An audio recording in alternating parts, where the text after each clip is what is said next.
Can you, I don't know if I'm supposed to talk into this or just talk loudly. How am I doing for volume? Am I doing good? Hello. Awesome. So my name is Masa, and I'm here to talk about, I guess, a topic that's a little bit different from the stuff that you've been hearing about this week. I think as a speaker, I stand out a little bit because I'm not a technologist. I'm a political scientist by training and education, and so I'm here to talk a little bit about what's happening on the internet in Iran, in case it is interesting to you. So I wear many different hats, and I work on the Iranian internet through a bunch of different jobs, I guess, that I have. And so I work with Global Voices. I'm the Iran editor. I've been the Iran editor for Global Voices for the past 5 years. And basically Global Voices is this a platform for digital activists and bloggers that was born out of Harvard's Berkman Center for Internet and Society. And I spend a lot of time working on tracking internet policy and user rights for Iranians with Global Voices. I also run digital programs for the Iran team at Article 19, which is this NGO that focuses on freedom of expression and access to information. And I also do research that's kind of related to all of this other work at the Oxford Internet Institute, studying communications technologies and how they kind of evolve in spaces where there are internet controls, specifically the internet controls that exist in Iran. And so I'm talking a little bit about human rights in Iran, that is specifically digital rights in Iran. However, I don't want you guys to think that this is kind of a really hate Iran talk or trying to spur fear about Iran or anything like that. So if you guys ever want to travel to Iran, if you're not doing political work like I am, I can't travel to Iran, but if you're not, you should definitely go and experience it. It's a lovely country, despite all the awful things you're going to hear me say for the next little while. But if you do go to Iran, you should take note of the fact that the internet is going to be frustrating, which is going to be the bulk of my talk. And so the internet is popularly known as filternet because a lot of censorship and surveillance happens over it. So that's kind of the nickname it's gotten over the Twitter sphere. It's also sometimes known as Kondnet, and Kond means slow in Persian, and it's also super slow, so upload and download speeds are pretty atrocious, and sometimes the government decides to throttle the internet so people don't get too politically active. But that hasn't happened for a while. But yeah, that's just some insider info before we get into the bulk of my talk. So you might be thinking, why would someone like me be at a Cyberweek?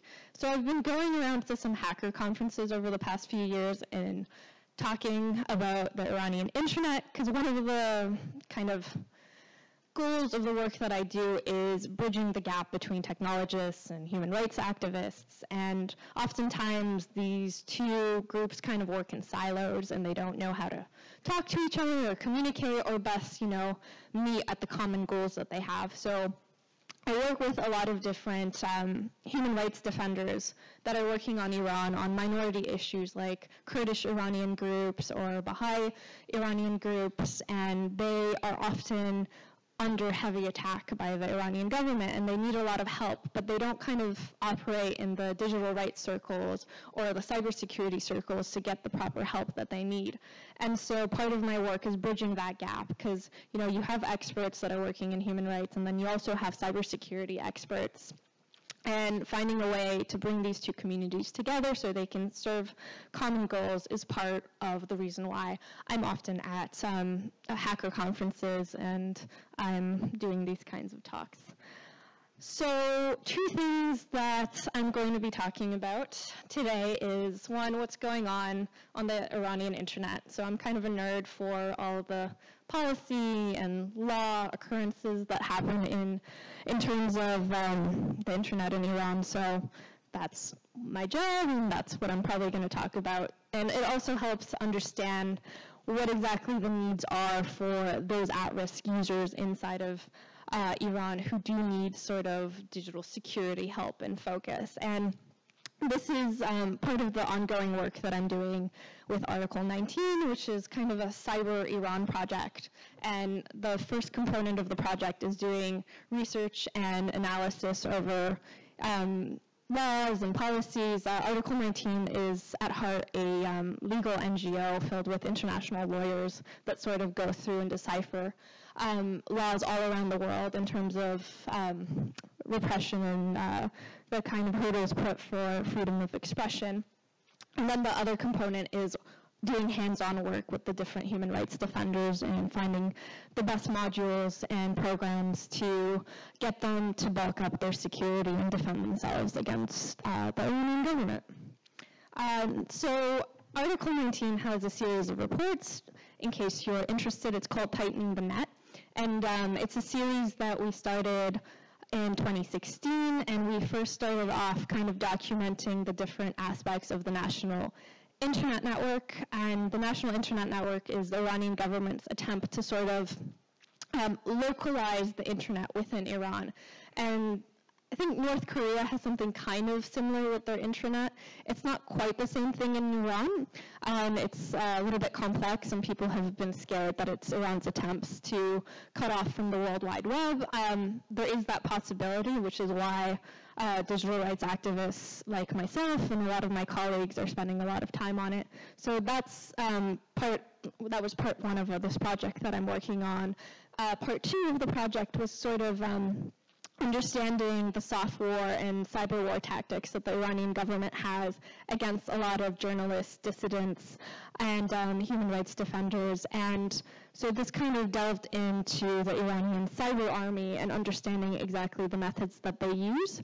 The Iranian cyber army is this kind of rogue group loosely associated with the Revolutionary Guards, which is this paramilitary organization in Iran, and they've been known to be responsible for attacks against American infrastructure and different things like that. However, the most damage they often do is against activists and kind of stifling their voices and scaring them off by constantly attacking their accounts and devices and trying to quiet them down, so to say. And we also have quarterly reports that go through all the things that happen on the internet. So next week we have our next quarterly report that looks at the Rouhani administration's kind of internet freedom policy going into their second term, because the second term of this, the moderate president in Iran started at the end of August. So understanding the filter net is, I think, a really exciting prospect, but just to go through it really briefly with you guys. So in order to understand how controls occur inside of Iran, you kind of have to know a little bit about how the government is structured, and the government is structured in a really unique and particular way because it's a republic, which means that parts of the government are elected, but also parts of it are not because it's a theocracy. So at the very top, you can see here is the supreme leader, and his name is Ayatollah Khamenei, and he's not elected. When the supreme leader dies, a bunch of other clerics, part of the guardian council, decide on his role. And so he kind of is the ultimate arbitrator of everything that happens in Iran. And so there is an election every 4 years, and the president comes to power, but the supreme leader ultimately has veto power over the work of the elected government. And so you have the supreme leader up at the top, and then you have the president. And within the president's government, you have the Ministry of Information, Communications, and Technology, which is right here.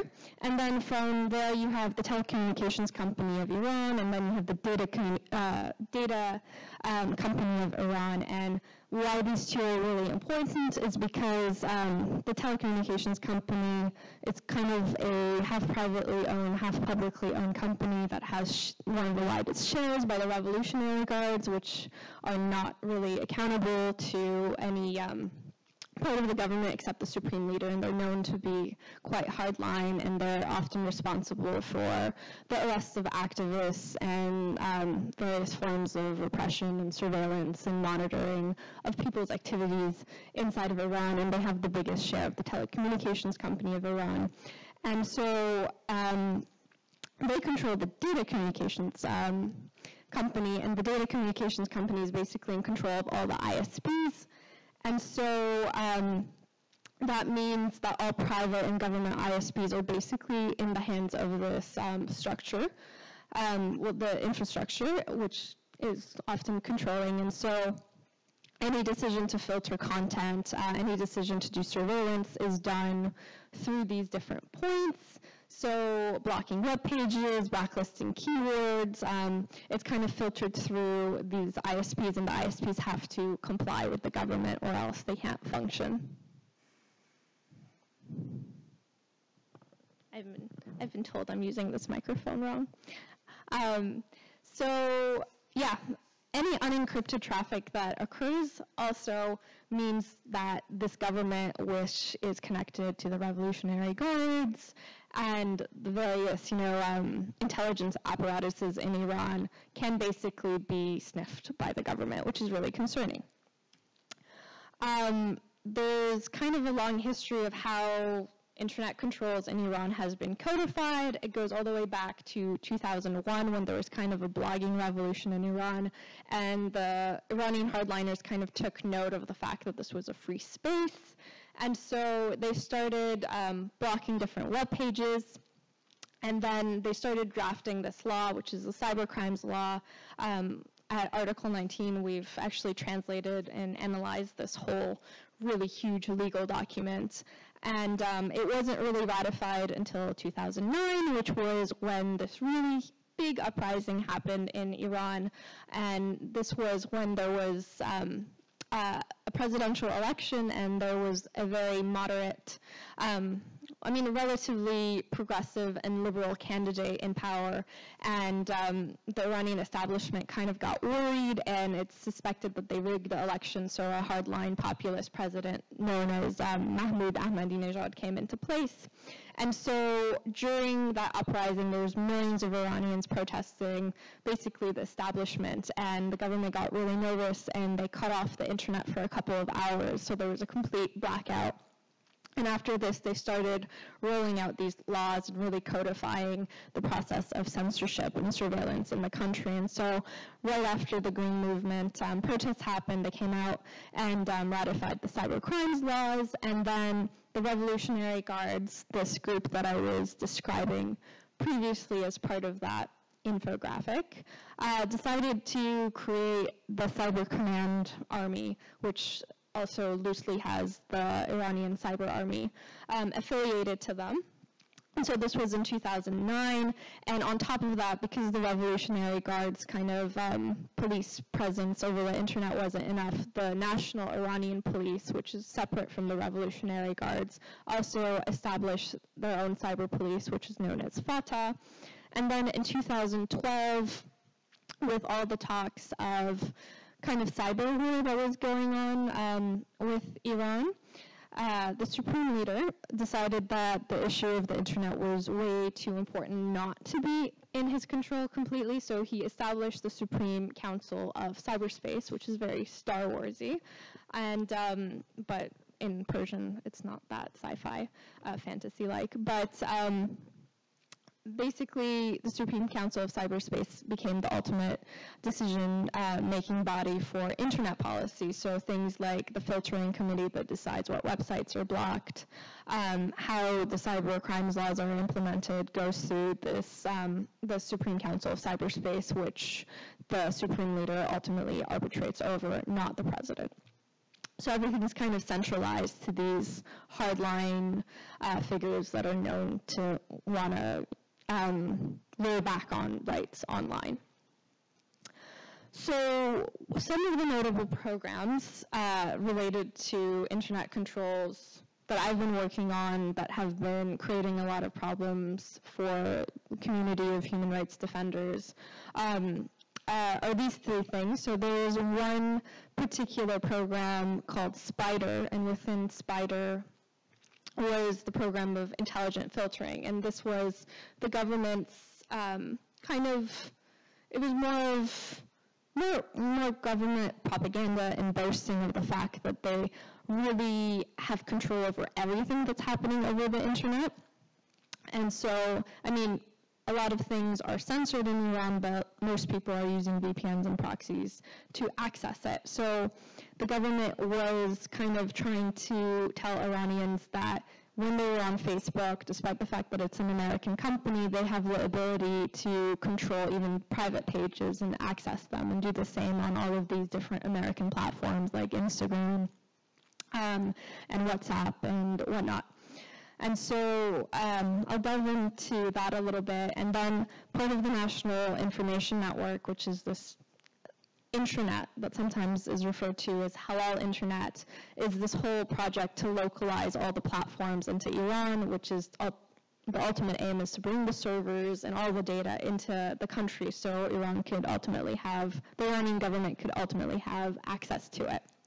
And the last thing, which is related to the training and digital security work that I've been doing, is the attacks the Iranian government has on journalists and activists and human rights defenders.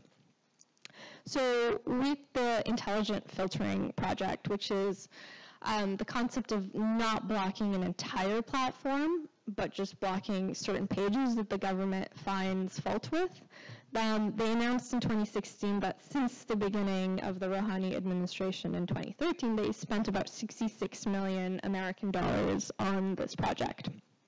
And in 2015, a colleague and I actually worked on a project of sort of understanding how intelligent filtering was working with the Iranian government, because they rolled out the first phase of intelligent filtering over Instagram. And so we kind of sifted through and collected, figured out what all the pages that the Iranian government was actually censoring was. Interestingly enough, we found out the pages were not so much political pages, but more pages related to like Kim Kardashian and Justin Bieber, and like Calvin Klein's, the brand for Calvin Klein's page, because they often expose a lot of skin and things like that, as opposed to activists or anything quite political. So they were censoring that content, and then we realized that they weren't actually censoring these pages on the web browser, but they were only censoring on the mobile application. And my colleague that worked on this with me, Frederick Jacobs, actually worked with the security team at Instagram, and so we kind of showed them all of our findings, and it incentivized them to roll out HTTPS on the mobile application, which they had failed to do. So basically this took away this whole grand unveiling of intelligent filtering, because they were just exploiting Instagram's lack of HTTPS on the mobile device. And so, but they still continue to kind of boast about how they're working on this and how they're going to be doing it on Facebook and how they're doing it on Instagram still, although some people have noticed that certain content doesn't upload on Instagram. But this is mainly because Instagram is owned by Facebook, and so some of the servers that Instagram uses are also Facebook, and Facebook is censored in Iran and Instagram isn't, so sometimes collateral damage occurs with the censorship, and some content gets loaded and other content doesn't get loaded. But basically the security implications of this would be that if Iran had the ability to censor individual pages that were behind Facebook's kind of Facebook's HTTPS, it would mean that the Iranian government would have the ability to track people's messages on Facebook or Instagram and basically be able to collect data on private pages, which most would think that they wouldn't be able to do unless they had some sort of relationship with Facebook, which as far as we know, Facebook has no relationship with Iran or has no desire to have a relationship with Iran.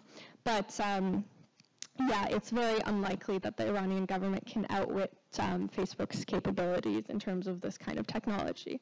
However, it's an ongoing monitoring process to see what the Iranian government is actually doing and what they're capable of. But another aspect of what they have been boasting about is the fact that they can actually hack into different accounts, but actually this is just kind of getting into the accounts by brute force. And so last year they had this kind of, they publicized all of these different arrests they did of these arrests and seizures of accounts, of Instagram accounts. So there's a whole swath of models inside of Iran, and they are somewhat of Instagram celebrities within the country.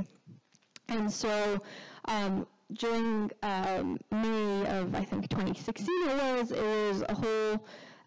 a handful of these models, their accounts suddenly said seized and hacked by Girdab, the Iranian cyber command from the Revolutionary Guards. And it was kind of a way to publicize the fact that they had the technological abilities to hack into these accounts, but really what they had done was they had arrested these models and they had interrogated them to the point of them giving over their passwords and then taking over the accounts. Another thing that they've been doing is the Supreme Council of Cyberspace gave an order for Telegram channels to also register all their administrators with their personal information, and so the government sort of has been using this as well to arrest anyone running channels that goes contrary to their beliefs or does anything sort of out of line. But basically, the main takeaway from this is that there's a kind of publicity version of what the Iranian government says they're capable of doing, and then just the fact that they're actually physically taking over things, and it's not so much technological sophistication. Then there's attempts to localize content for control. So for the National Information Network, this attempt to make an intranet, one of the main points is to localize all the data into the country. So most Iranians will not be using an Iranian-developed app because they probably don't trust it. They think it works with the government. But they would more likely trust Facebook, Gmail, Instagram, or Telegram over anything created locally. And so the Iranian government really wants to reverse this. And so they've created a bunch of imitation apps, and they're kind of funny to look through. I don't have all of them, but I have the alternative they created to Instagram, which is Lensor. And so it basically looks exactly the same. You can see the frames of Instagram and Lensor, and it's a very cheap imitation. But they didn't really do well. So the main app store in Iran is Cafe Bazaar, and last year I took a screenshot of the number of downloads Instagram had, and it was in the millions, and Lensor had something like 50,000 downloads. So it's kind of, the American companies are astronomical in terms of their user base compared to the Iranian companies. And so, but this is part of one of the phases of the National Information Network, which is to incentivize different app developers in Iran to create these alternatives, and it's not quite working. There was also another imitation. So because Telegram obviously is not an Iranian company, they created another imitation app called BizPhone, and they promoted it as secure because Telegram is also promoted as being a secure app. And through background checks of the different developers, it was discovered that they actually have connections with the Iranian intelligence, which isn't the best way to advertise a secure phone, because the Iranian intelligence is all about collecting data of Iranians and using it against them. And a colleague of mine, Kevin Miston, looked into how the data collects, how the app collects data, and it's really easy for all of the texts over the app to be collected and eventually used by the government however they want. So these alternatives are not really picking up inside of Iran. So the Iranian government in the past year has kind of upped its game in its attempts to do this. So in May 2016, it gave an ultimatum to all foreign companies operating inside of Iran. They told them that you have 1 year, and this was specifically targeted at Telegram, which has a huge user base inside of Iran.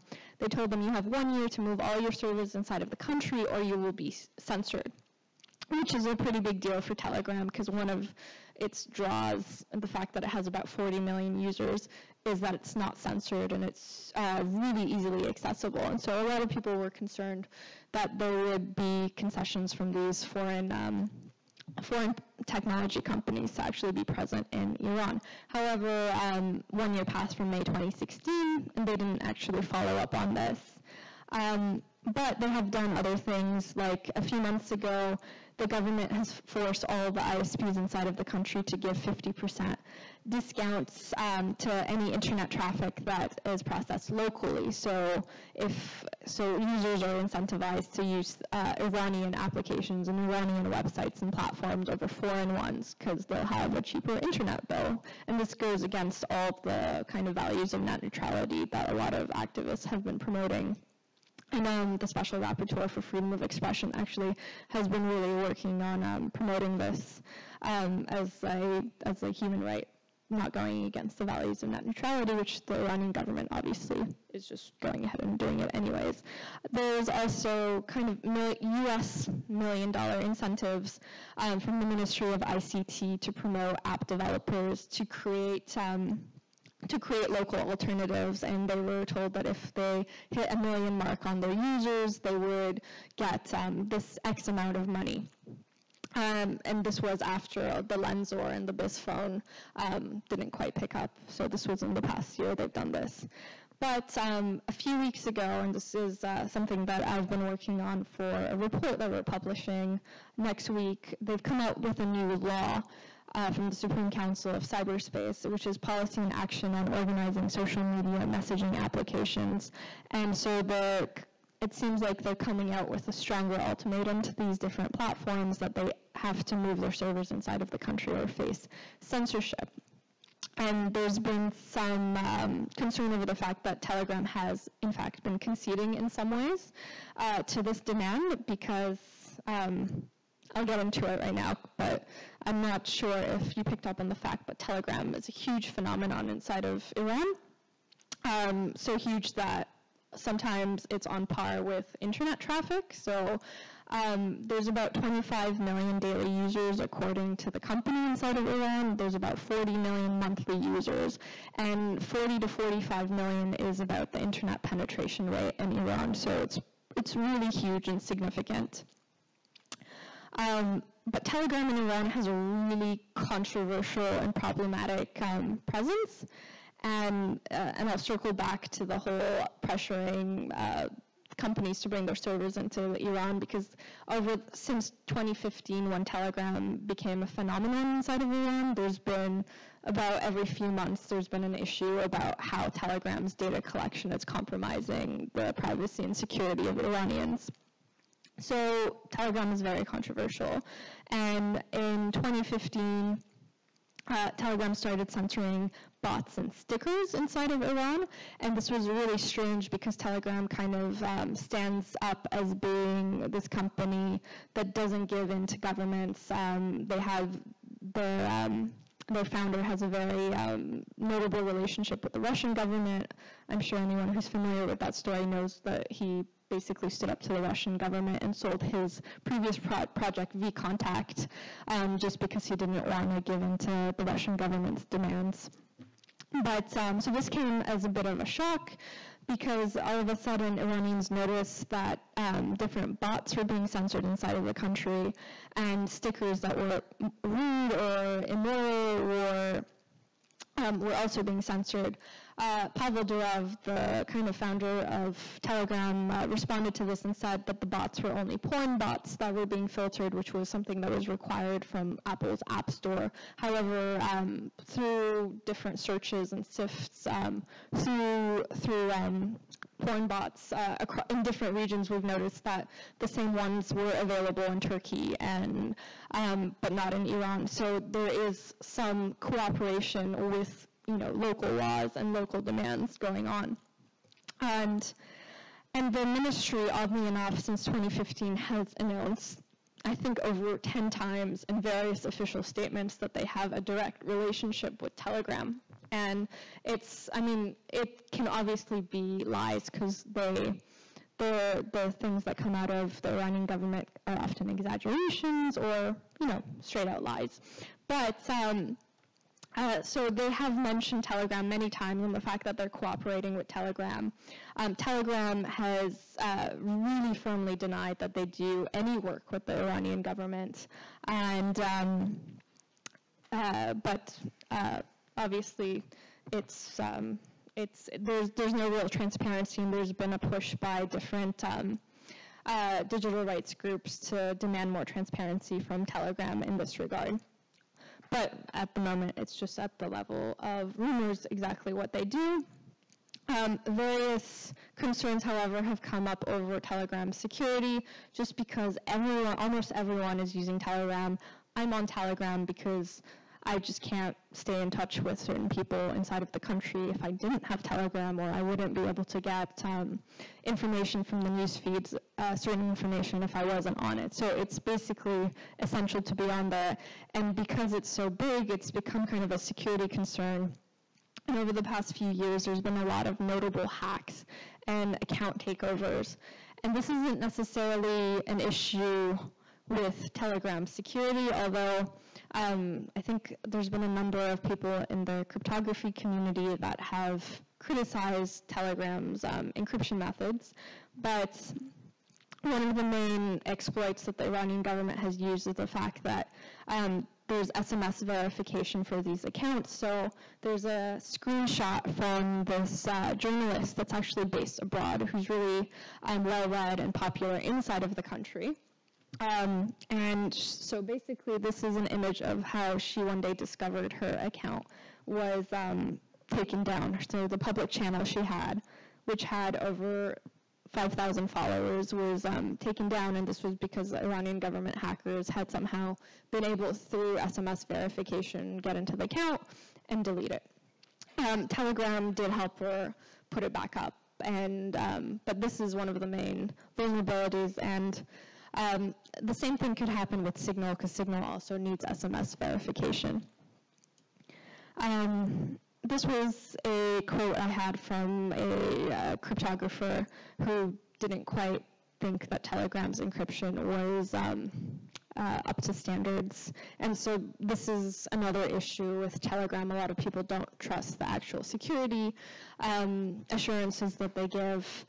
However, the other problem that Telegram has is that it's not encrypted by default, and many people who use it don't go to the secret chat option in the first place.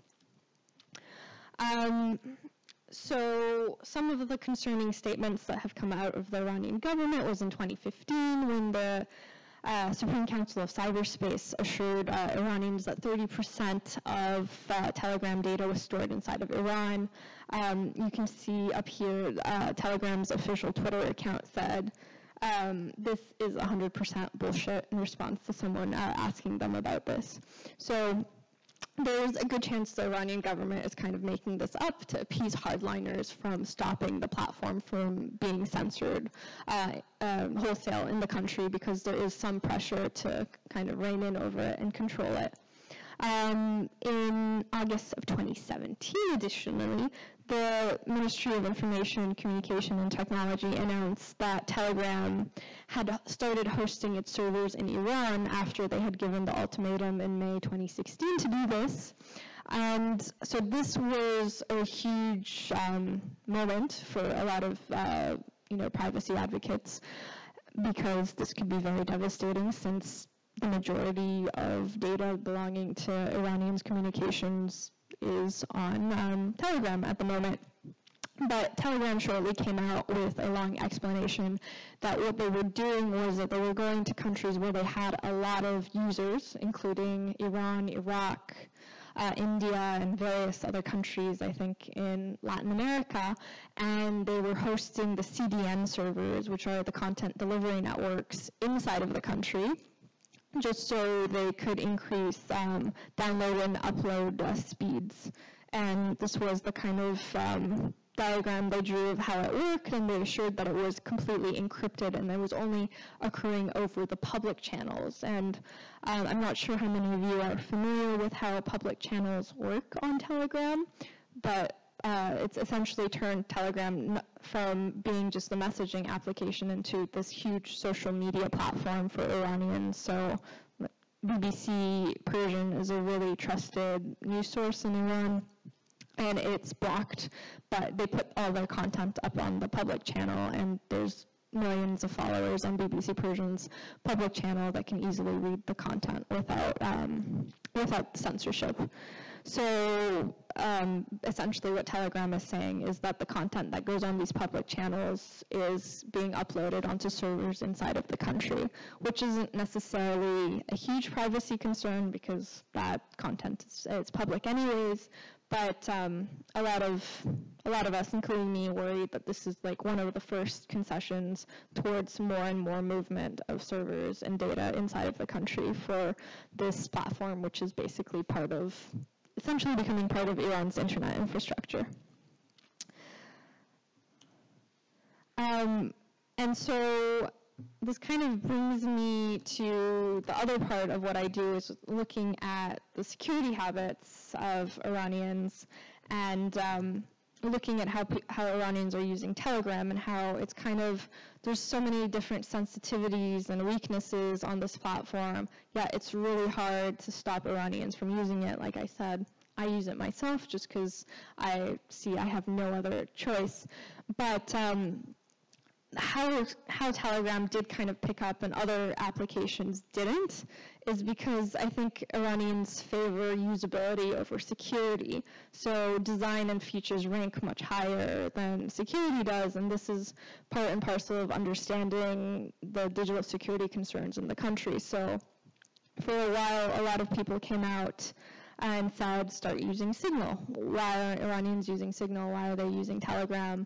But it's really hard to kind of understand why they would make that decision, because the Iranian context is very peculiar and unique. And so that's part of what we do with the various groups and activists we work with as part of our digital security work, which is sort of understanding exactly what they need, and instead of like giving really broad lessons about what to do. I mean, use Signal, use Tor is like this kind of funny saying that most people in the community of digital activists say to everyone, just use these two platforms and you'll be fine. And part of understanding security in different contexts, like Iran or I'm sure maybe Russia or Morocco or elsewhere that's not kind of in the Western world, you have to understand these kind of peculiarities, which is you can't just tell an Iranian, stop using Telegram, just go use Signal, because it's a lot more complex than that. And so working on this, the contextualizing issue is a huge component of this, and like talking to Iranians about their habits over Telegram, maybe not putting sensitive information over Telegram, just doing their public, the public postings, and how to use two-factor authentication and all of these different things to put these barriers over the platform is part of this work. Also expanding the knowledge and the trust networks needed to help these different activists and groups is part of this work. So I don't want to talk about the different people that we're working with, but I can easily talk about myself. So from a period of January to May of 2017, I was under attack by various groups, which I think belong to the Iranian government, just because I sort of have a little bit of a public presence and I work on human rights. And so about like four to five times a week between January and May, I got these really strange emails that my password was being reset, my Facebook account, my Twitter account. But I was lucky enough to kind of already be in this, know a lot of people within the digital security community that were helping me kind of understand who these senders were and the attackers were. And one of the interesting things was working on digital rights. I have certain values for using open source software and tools, and I was very adamant about using a platform like RiseUp as my main email account. And so I actually spoke to people who worked at RiseUp for a while these different attacks were happening, and they actually advised me to stop using open source software like RiseUp because my main adversary was the Iranian government, and a platform like RiseUp was basically formed to help users prevent their data from going to the US government, not the Iranian government. And so the RiseUp folks advised me to go over to use Gmail because Gmail security is one of the best in the world, despite its other drawbacks. So this was this is one of the peculiar things about contextualizing digital security, which is if you were talking to digital rights activists in the US right now, using email platforms like RiseUp would probably be the best option for you because your adversary is the US government, and RiseUp is known not to be able to give its data over to the government, but for the particular adversaries that human rights defenders working on Iran have, it's completely different. And so Signal and Tor and all these best practices that you often hear aren't easily applied to this community of people. And so my Gmail account is like a fortress these days, and I often rely on Gmail for my sensitive communications. Obviously not if I'm thinking of hiding anything from the US government, but that's a different different topic. So there's all these different groups of human rights defenders that are under attack, and there's been some really great research done by two particular researchers who brought their study of all the malware attacks and brute force attempts at Black Hat USA, I think, last year. This was Colin Anderson and Claudio Guarneri, and they've done really great technical research into this if anyone's interested. But it would be great to sort of expand this help network and trust network amongst all the different people with the knowledge and skills that could particularly help these communities that would be under threat and don't know how to get that kind of aid.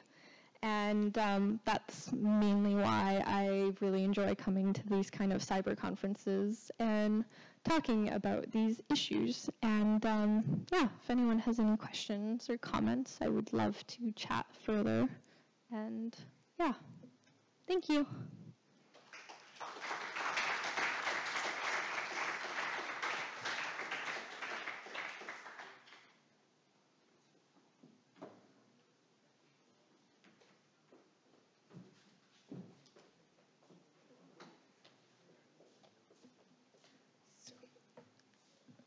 Thank you very much. It was so interesting to know a little bit more about censorship and this kind of topics and learn from a different perspective, because we are all technicians, so it's always so interesting to have this kind of talks. Now we will have Mr. Yassir Kathar, who will show us a little bit more and talk about the exploit market and this kind of companies, which is in something between social and technical and even a business model. So welcome. Thank you so much. Now the hard challenge is making this work, I guess.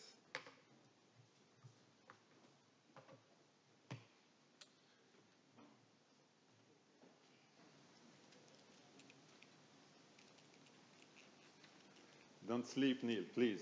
Don't sleep. I'm watching you, you know?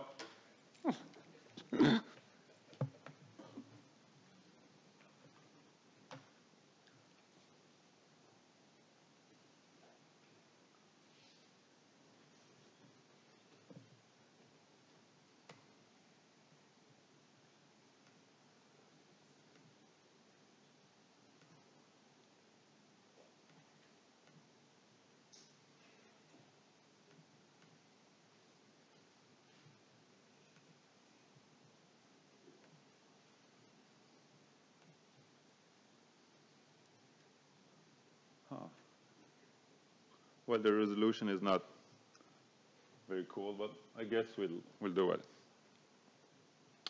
Let's see, is it working? See. So everybody's up, right? So, hola todo el mundo. Mi nombre es Yesir Casar y estoy feliz de estar con ustedes hoy. And that's for the Spanish part. So, let's start. Few words about me. First of all, I'm a hacker, meaning that I'm just a curious person. That's it, that's all. I'm not like very skilled like the guys there, you know. I'm an entrepreneur. I mean, I started several startups. I'm a teacher. I'm teaching offensive security in engineer school, university, and stuff like that. And I'm the happy father of a little monster. As has been said, this talk won't be like really technical. It's been like, I will show you some trick very quickly, but I'm pretty sure all of you know this. So please don't try to do this, as it has been said by Davis this morning. I'll be talking about bug bounty. Okay, this is a very trendy word, but it's only an excuse, actually. It's only an excuse to talk about the challenges of cybersecurity, and there will be a lot of common points with what Neil said on his first talk, except 2 points. The first one, as I said, I'm not as brilliant and skilled as him. And the second point, which is a difference, bug bounty don't suck. Okay. Okay, so more seriously, I would like to use, does anyone know this framework from Simon Sinek? By raising hand? No? I will use this one, like, you know, to support my talk, because I really liked it, and I feel like it sums up the idea of why we need to start with the why. So this guy came up with this very simple, you know, scheme saying, when you analyze a group of people, always, like, the majority of people, like, say, for example, a company, okay, the majority of the employees, like 100%, know what they are selling, okay? They know it. Fewer know how, like, the product is made or how it's, like, sold. And, like, a very, very few people know why this company exists. So, like, if you want to do something like that has a meaning or a purpose, you need to start with the why. So let me just give you a small example, and this is what Simon said. Usually, if you take a company that sells, for example, that sells computer, okay? So a marketing message from this company will be something like, we make great computers, they are beautifully designed, friendly users, and easy to use. Would you buy one? Duh, okay. So if it's Apple talking, okay? You know Apple, I'm just using because for the sake of the example. Apple will start here. Like, in everything we do, we think differently. We challenge the statu quo. This is why we made a beautiful computer, friendly user, and easy to say, which make them great computers. Would you buy one? And yeah, you're like, okay, I want to buy one. So this is why I feel like it's really important to start with why. So why talking about bug bounties and cybersecurity? There are personal motivation. The first one, please don't judge me. Okay, everybody has his buttons. When I was a teenager, I created a website. It was like the dumbest website ever. It's like, it has lyrics about boys band, like Backstreet Boys, okay? And then it got pwned, okay? Someone like with a SQL injection, it got pwned. And I was like, okay, why on earth someone will try to destroy a website that has no meaning or no sense? So this is how I discover like cybersecurity, and I start to get interest in that. There was a second defining moment, which was Snowden, effect. And I was like, okay, it goes beyond, technical impact, and it has impact on our society, on our neighborhood, on our family. And then there was the third defining moment for my personal life, which was this one. Actually, I was a member of a hacktivist group called Memphis. And we were targeted by what we think is a tool created by a company named Hacking Team. Does someone know Hacking Team? Okay. So we were targeted by this, and at this moment, I witnessed the damages that this kind of stuff can do to a group, especially to the people who doesn't have an IT knowledge. Like when we were attacked, like some people just stopped using like their computer and whatever. Like, oh my God, what is happening? How do they do that? Please just help us. So this is on the personal side. On a more, let's say, professional side, well, you all know like the problem with cybersecurity, to put it very simply, is here you see what the user can do, okay? So this is what a company is doing. This is what an information system aims is like you define what the user can do. The problem with cybersecurity is that you have to imagine what the user must not do. And this is far more complex problem than the first one, because it includes a lot of parameters that go beyond just like a simple rule that you have to start your PC and start this software, do this and do that. So this is the first thing. The second one, and I guess you know that this is the reality of, everybody knows North Map, I guess. I'm just using it, and I found it like quite funny actually. I feel like the reality is more terrifying than this gamification way of seeing what's happening in all the attack. So let's just give me a few examples really, really quickly. The first one, when I was coming from France to here at the airport,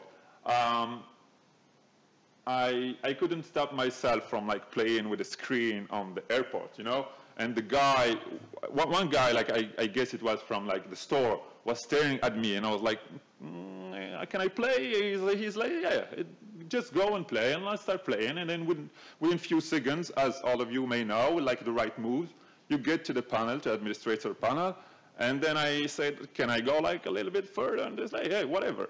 And then the password was like really, really hard to find. It's like something that started with 0, it ends with 0. So it's like, oh, so I got it, and then we got to the administrator panel, and I was saying, see, this is like something really scary. And the guy told me, I don't believe that someone will ever do this. So I just stopped and said, okay, sorry. And I left, you know, and I was like, oh my God, this is like, he doesn't understand what's happening here. That's like really frustrating. And then to give you another example that maybe you know, everybody know Heatmaster, right? No?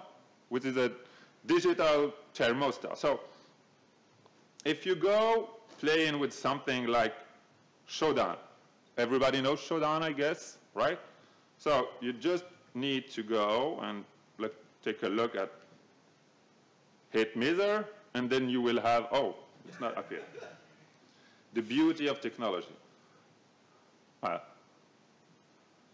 I just started a classical search, and then like you will get tons and tons of IP addresses. And the thing is, you get something like this, and if you just play with a crafted URL, you will get something like this. I will show you. See, like you see the code source, and then you get to this crafted URL, and then you will get this. And guess what? The password and the user are like in plain text. So you just have to take them, play them, and then you get access to the header. I don't know if like you realized, like by remote control you can like up the heater, low the heater, and this is why I hate air conditioner actually. It's like killing me every time. So this is why, beyond this like really simple example, I can go through it like for a long time. Like if you know Shodan, you know that there are a lot of things to say and to do about it. Like now even the ships are,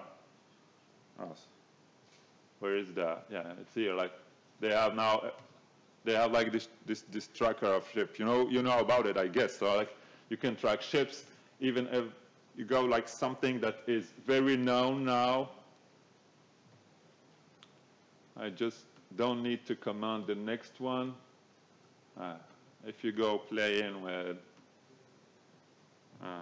say, port. So yeah, right. You know, so this is what's happening. So beyond that, there is a market of vulnerabilities, and I try to find a very easy way to explain it. So you have what we can call a dark market, a gray market, and of course a white market. And to understand how it's structured, well, you have buyers, you have the usage, you have the price of the vulnerability, of course, or the exploit, and then you have the operators. So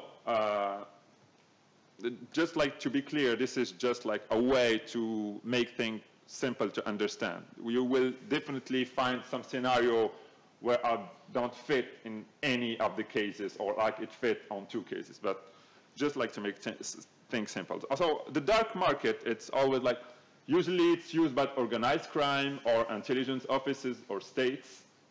And the gray markets is almost states that are buying. And on the white market, the owner of the vulnerable system is the one who is buying. Then on the dark market is usually for offensive purpose. On gray market is offensive, and I hope it's also for defensive. Otherwise, like, and then on the white market, we suppose that it's for a defensive purpose.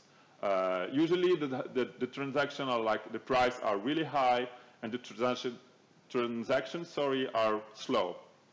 On the gray market, the price are high, and the transaction also can be fast. And then on the white market, in comparison with the two others, the prices are low, and the transaction could be really fast.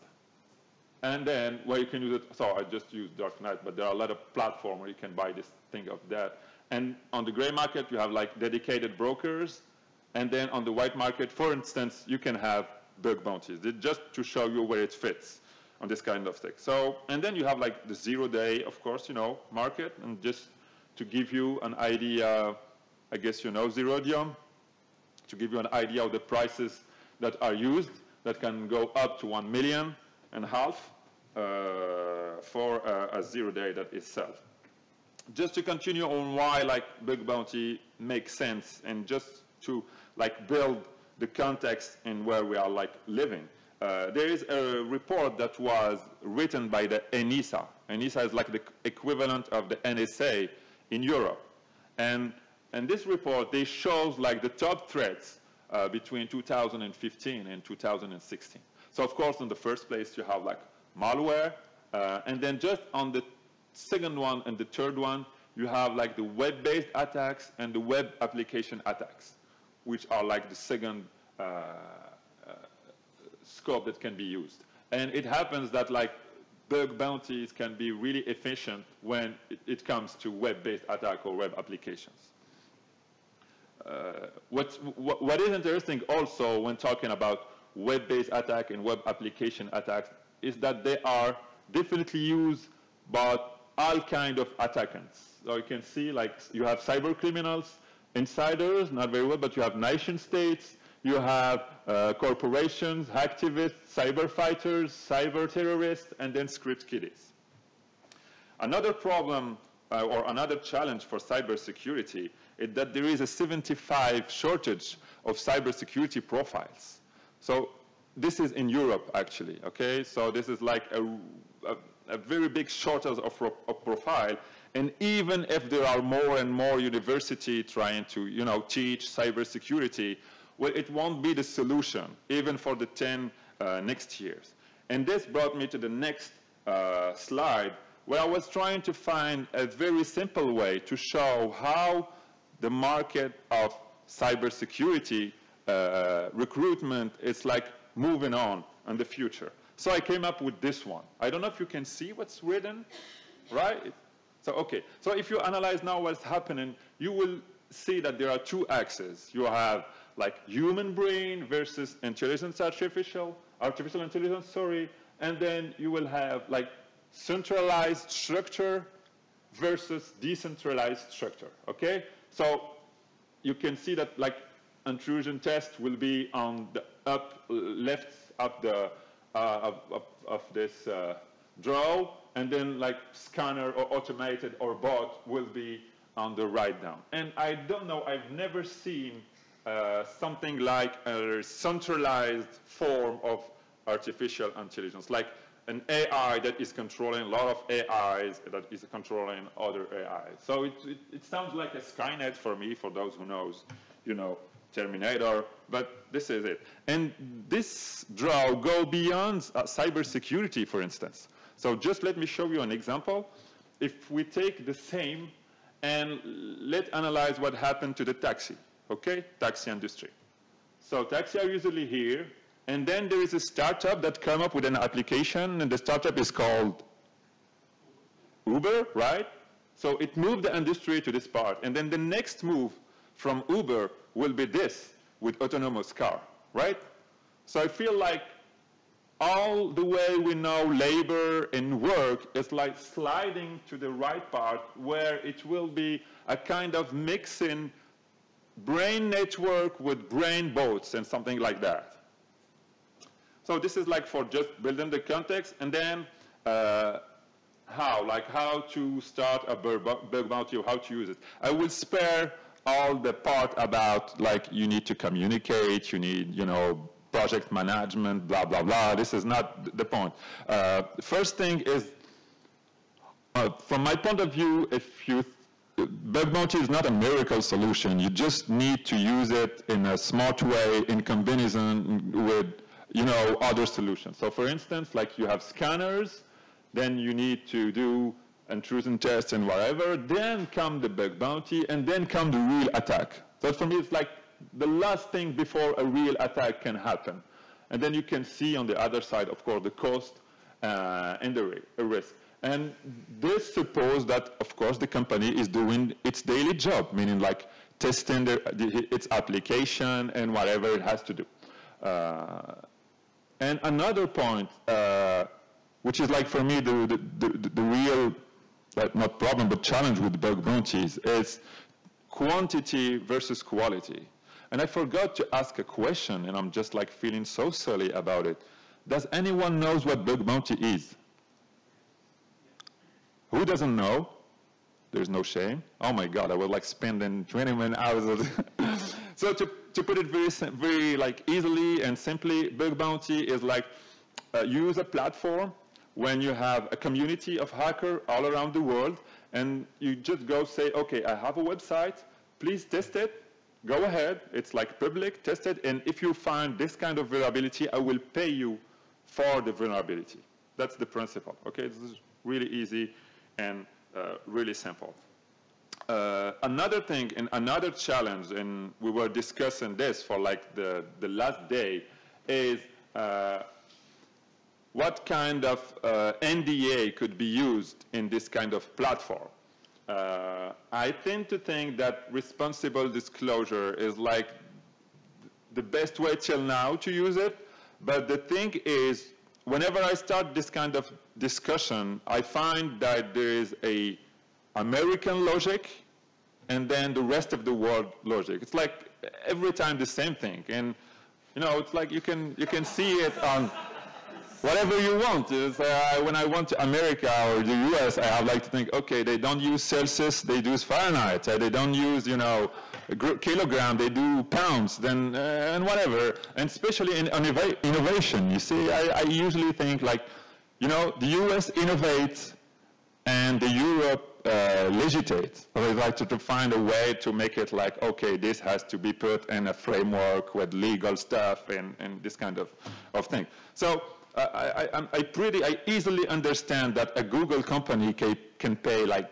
50 euros for a bug, but like, is there any company in Europe that has the same like structure as Google? Well, no, there isn't. So you cannot just say, okay, what Google is doing, you have to do it. And I feel like we reach a point where we will need standards. It's always the same, like an innovation starts in the US, for instance, and then it goes worldwide, and then everybody starts, okay, but we won't do it the way you are doing it, because the context is not the same, because like, the market is not the same, the volume is not the same, the mindset is not the same. So we need to find a standard to start like, okay, adapting this for us. And then, of course, you have the what. So what will you get with this kind of bug bounty? So I'm just going to give you like some very quick feedbacks, because I think that the most interesting part is like being question and answers. So I don't want to go with a lot of slides. The first thing is we had a 100% success with the customers, and the first report is within less than 1 hour for all the customers who found a vulnerability within less than 1 hour. We have a 90% acceptance of the reports, which is quite good, because we tend to keep a very small community with a lot of like CVSS, with a lot of process to check if the vulnerability is like the report is well written, etc. And the other side, like from the customer perspective, we tend to find this, the 5 stages of bug bounties. I guess you all know the 5 stages of grief. Well, you have the same thing with bug bounties. Like the first thing when a client starts, you have denial. So like within the first hour he received the report and was like, come on, this is not a report. It can be within less than 10 hours. And then he started like anger. Oh my God, they are still sending reports. You have to stop it now, right now. And I was like, okay, just keep calm. We will, go through the reports and say it with them. And then at some moment they start realizing that like the report is making sense and that they really have flow and like they have to success. And then they start saying, oh my God, I have to pay. What do I have to do? And then start the third phase, which is bargain. Like, okay, now I want to pay less, I want to pay more. And here comes the depression, because like the number of reports still coming. It's like, oh my God, my team is like shit. I have to, to hire other guys. And then come, the peace and love part. Like, okay, this is like usual. We found our rhythm, and then it starts to be something that is helping us on our daily security challenges. I would like to conclude with something that goes beyond that, and this is why I feel like I have to be in this conference, because I missed it the last year. I want to say shit happens, actually. I mean, shit really happens. This guy was arrested just after the DEF CON. I've never been to the DEF CON, actually. This is like a childhood dream to go there. I will, at some point, I will go there. But every year I was looking at the DEF CON, what's happening, like the write-up, the CDF, the talks. Because for me, it's like, yeah, you have to look, this guy, they are showing the way. And then when you learn that, you feel like, what is happening actually? Is the trust broken? Because once you start saying, maybe I won't go to this conference, there we're starting like to stepping back. And I feel like this is not the time. Like now more than ever, with all the challenges that we have, that we will face, we need like to go, to assist, to participate to this kind of event. And I feel like, and it's my personal belief, that bug bounty is helping in this, toward this way. And I feel like I said the key words, which is trust, right? You all know trust, like this team member exercise, when you have to lay down and let yourself fall, and that the team members have to hold you. Well, this is what trust is all about. Like, if you look at the definition of this word, it's to accept to be vulnerable towards someone or something. It's accepting to be vulnerable. So I guess we need to accept it, and we need to step up and to continue this kind of activities. And bug bounty is part of the solution, not part of the problem. And I really like to thank you and thank Pau and all the team for organizing this conference. Thank you.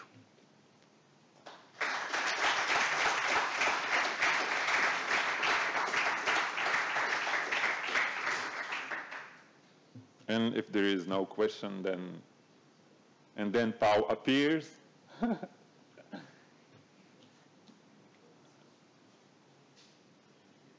I guess I finished. There is no question? Okay.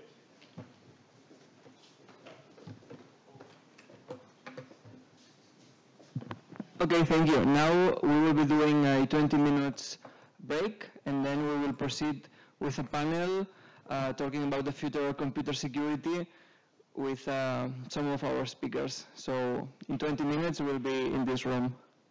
Thanks.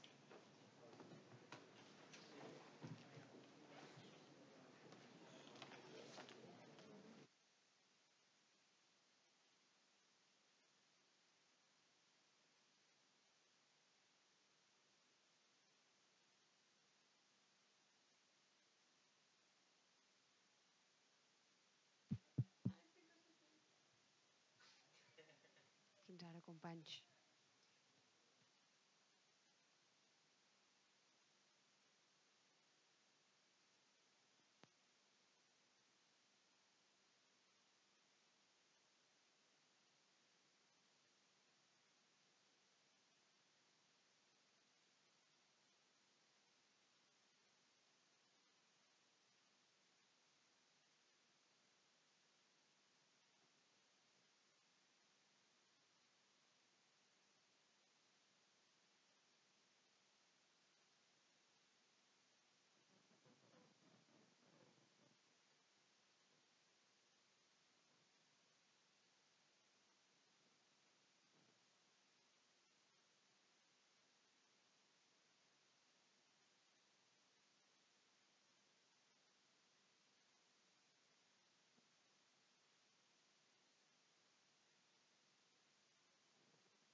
Hi.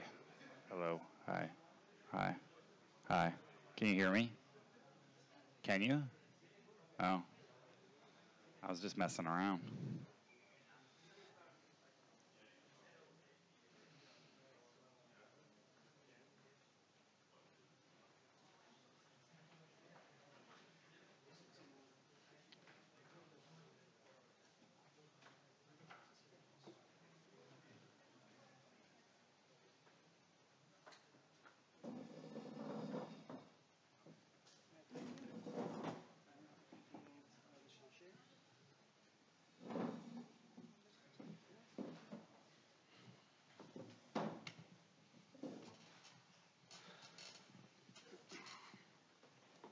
So microphones for me? I think this one is small enough. That's all the cord. Yeah. I like your speaking. Where are you? Oh, thank you so much. You're very relaxed. You have just enough jokes. It's perfect. Oh, thank you so much. Seriously. And you ask deep questions. That was great. Ah, thank you so much. So- Seriously. Let's inject some purpose in the technical section. Yeah. Thank you. It's appreciated. Thank you.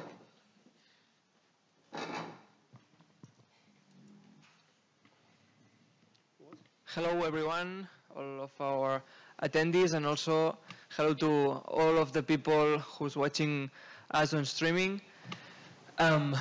Following with our schedule, we will start a small panel, a small discussion about computer security, international views of computer security topics, and chances on cooperation in the future. That would be the topic.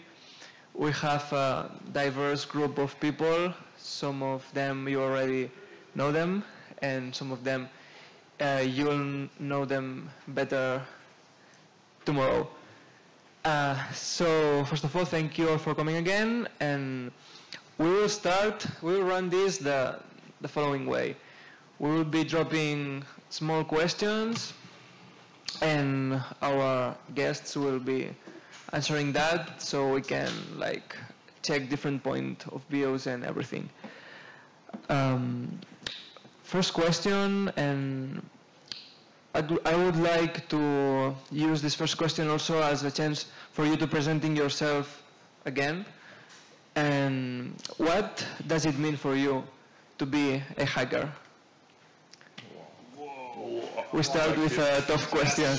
We can. This is we start with the easiest one. I actually think it's an easy question. My name is Martin. I'm speaking tomorrow. You've not seen me yet. I started a hackerspace in London, so I spent a fair amount of time kind of thinking about this question.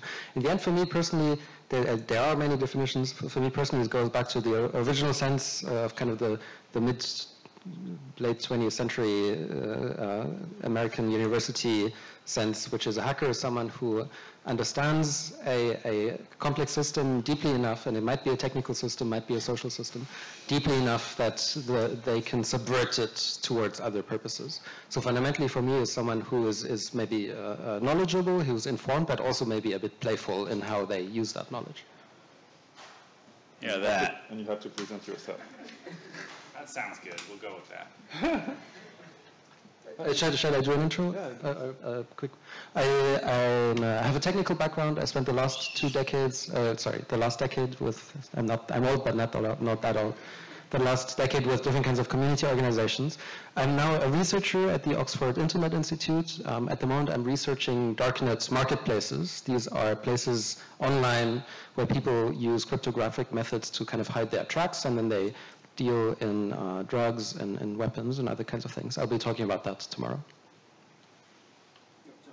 I'll use this one. Fine. This one's mine, man. This one, I will use both. So as I said, my name is Yasser Kazar. I'm a hacker, teacher, entrepreneur / father. I think you remember it. I totally agree with you, and I used to say that a hacker, that you can use the comparison. A hacker for me is like someone playing parkour. You know parkour? No? Yeah, you know parkour. Okay. Well, this is the same thing. Like normal people will go through the door, But a guy that's using a parkour, even if he has the door, they were like, okay, if I go through the window and then jump on this, oh, I can get there. This is definitely what a hacker is doing all the day. You know? So it's like crazy people. Yeah. I would say though they would try to find a faster route. One, out of laziness, and two, out of maybe a little bit of brilliance. So yeah, I guess a hacker for me has always been about exploration. I know that's a little cliche to say, but that honestly was what got me involved. It was learning how new systems worked and how I could explore the world around me. I talked a bit about it yesterday, and I grew up in a poor area of New York. For me, it was the way that I could reach out and touch different parts of the country and the world, and explore the world without that I never thought I would be able to do physically. So yeah, for me, it was just always about exploration. And then, so hi again, Neil Weiler. You guys can just call me Grifter. That's fine. My wife does. So, so yeah, that's me. Hello, I'm Alexey Shulmin, and I'm from Kaspersky Lab, Moscow, Russia. We're here with my colleague Evgenia, and we will have a talk tomorrow night. Well, for me, hacker means researcher, and it's for my life, because it's absolutely impossible to provide the best protection against modern sophisticated anti-APTs, APTs, and against modern malware without research. So that's why it's extremely important for us. Hello everyone, my name is Evgenia Krylova. I'm from Kaspersky Lab, Russia, Moscow. I'm head of Shift Malware Analyst Group. What about hackers? I agree with Neil that hacker is a cliche, and I think that hackers are divided into different groups, bad boys and good boys. And briefly, hackers, be white. That's all. That's racist. Oh, you mean a white hat? White hat. Oh, okay. I was going to call you out there. Thanks. And the second question linked to the first one. Do you think, what do you think is the difference between a hacker and a computer security professional? I mean, do all the computer security professionals have to be hackers? Do the best computer security professionals are in fact hackers? Or do you think a hacker can be one in some other fields, like in chemistry? It's a well-discussed topic a long time, but I want to know about your point of view on it. We can follow this line. There used to be attempts, I think in the 90s, to introduce the term cracker to distinguish the hacker from someone who specifically engages in computer intrusion. I don't think people use that term anymore, do they? I don't know. I'm not a computer. No, it didn't take. They tried. I think it's a bit of a semantic matter, and I think different corners and different people make different choices about this. Personally, for me, hacker is a much broader term, and just because you're in computer security doesn't necessarily, because you're a computer security professional doesn't necessarily make you a hacker, is what I would say. So for me, regarding this question, yeah, there is always we try to say that a hacker is like someone who is like trying to do a bad thing or something related to computer. Whether a hacker goes beyond that, because like if you take a look at a hacker space, there are like people playing with hardware, there are people like playing with codes, but there are like several aspects of hacking that are not just like related to cybersecurity, but it goes beyond that. Like how can you use, I don't know, this component to make something other out of it? It's not just like, it's just not fit with cybersecurity only. There are a lot of aspects, a lot of fields. It is always about found the boundaries, found the limit of a system, and how you can go beyond this, and how you can use it in a not normal way, or not in the way that it was thought of. I used to think that this is what made a hacker, and just not the ability to do exploits. So it's like this is a small field of what hacking is all about. And also hacking is related to this ideal that started at the MIT with these guys, like, start saying, they discover like we can do a lot of things with technology, like sharing information, constructing a platform where anyone can express himself, and then like they start participating to build this kind of worldwide platform. I insist this is an ideal, of course, so it's not like always the truth, but it was an ideal, and I guess like it was an engine for a lot of young people or persons who are looking for a purpose for their life, as you said. And it was like quite the same thing for me. I remember when I was a teenager, my father take all his economy, and he put it on a PC.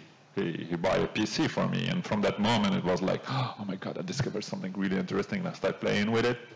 Like the first day I got the PC, I crushed it. And the thing is, why my father was like asleep, so I said, if my father wake up, like the day after, and he discovered that like the PC is crushed, I'm dead. There was no internet at the moment, so I was like, oh my God, I know a guy who's an engineer. So I was like running all the night and saying, no, I take the PC with me. I went there and was like spending the night trying to to fix it, and we succeed to fix it. I came back like, I don't know, at 6 o'clock at the home. I sleep. My father stopped. I was like, oh, okay. And this is like was for me the beginning of a very long story. So as Neil said, I think it's more about finding a purpose and go beyond the normal use of technology, or the canonical use of technology, if we can say canonical. Did you ever tell your dad? No, till this point. Maybe he'll discover it. It was like the first time I went public. He was watching Dad. If you're watching, I love you. That stream.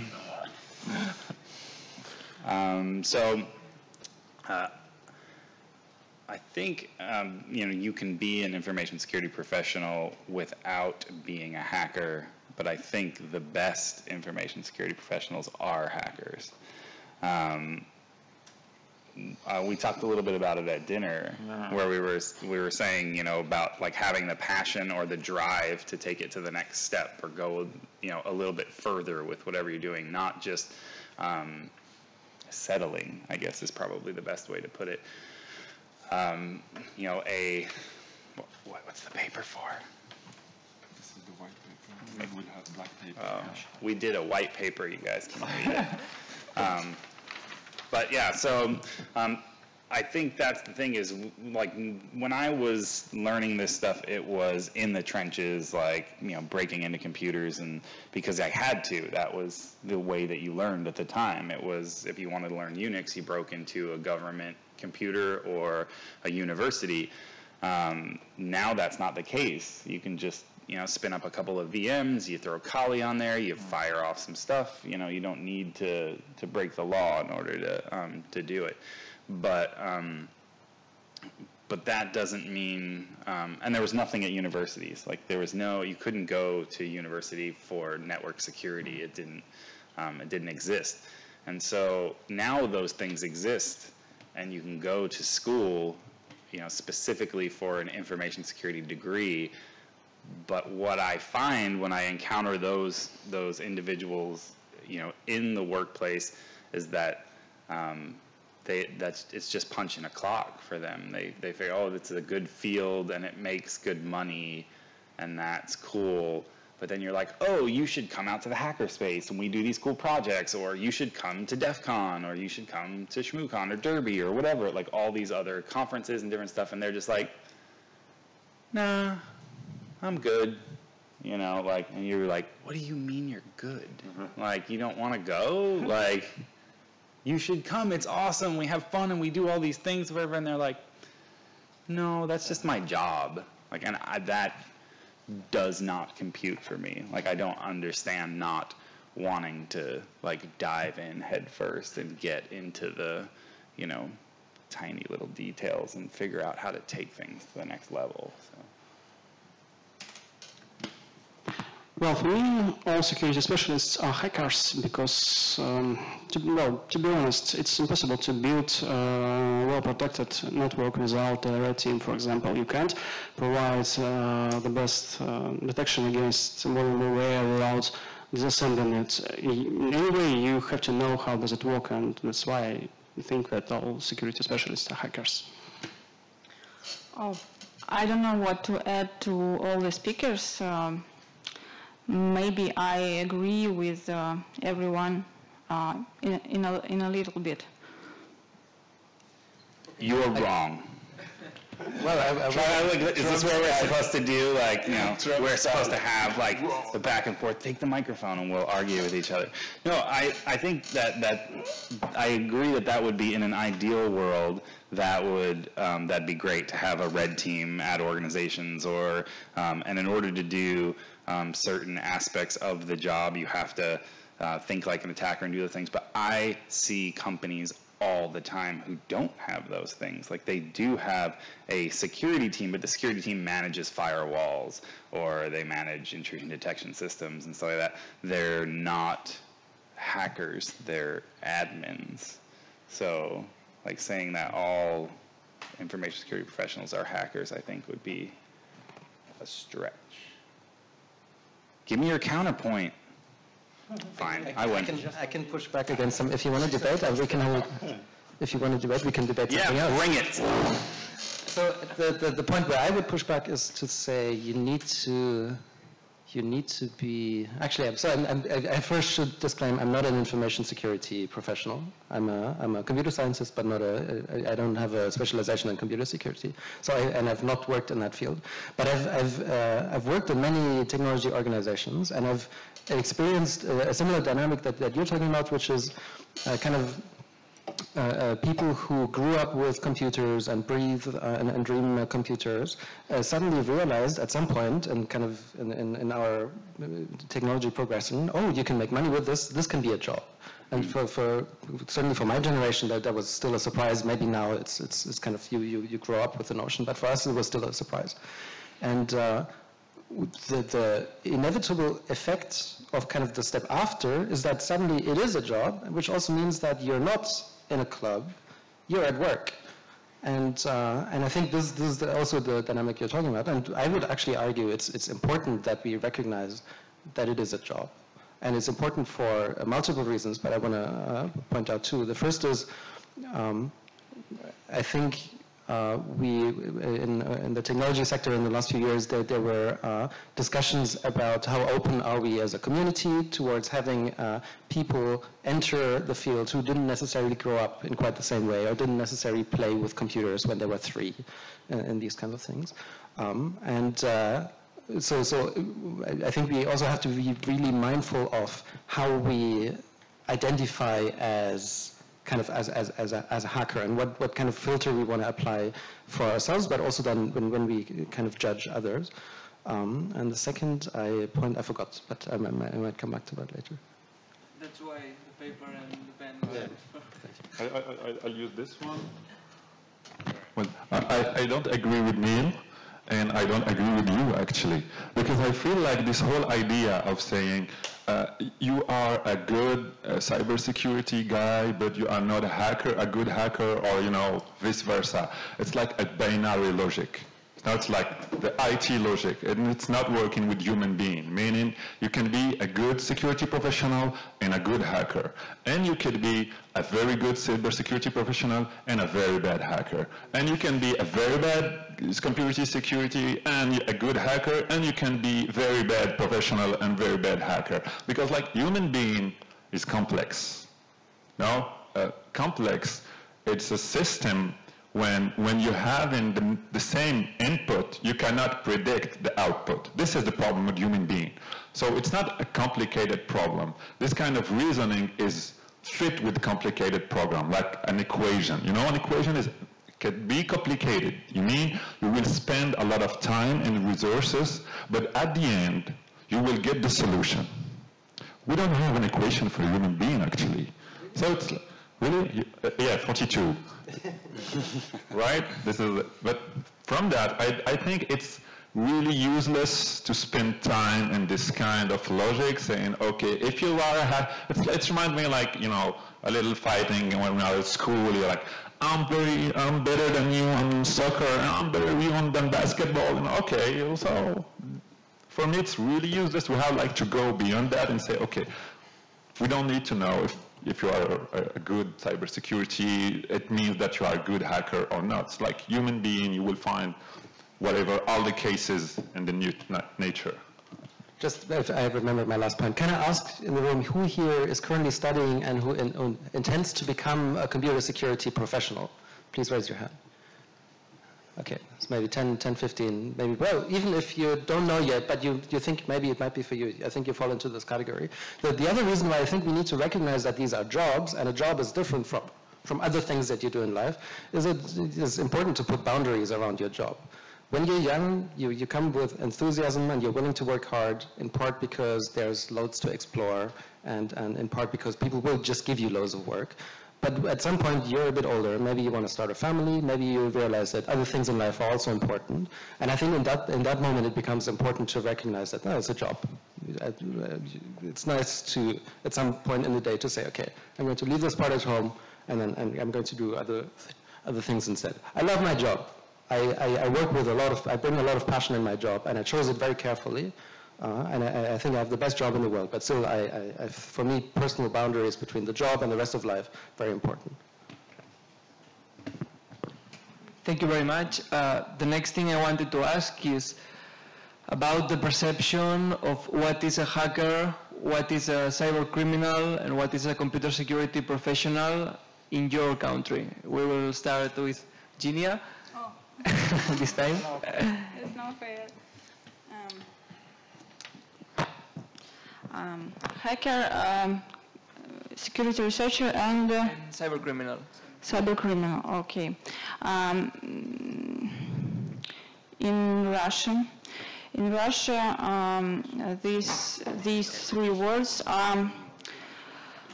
okay. Let's start with security researcher. Security researcher in Russia is a very good profession.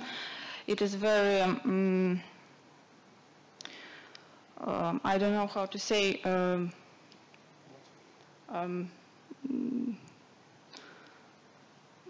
okay, it is very good. It is really a really good profession. And hacker, I think it is the similar to cyber criminal in Russia.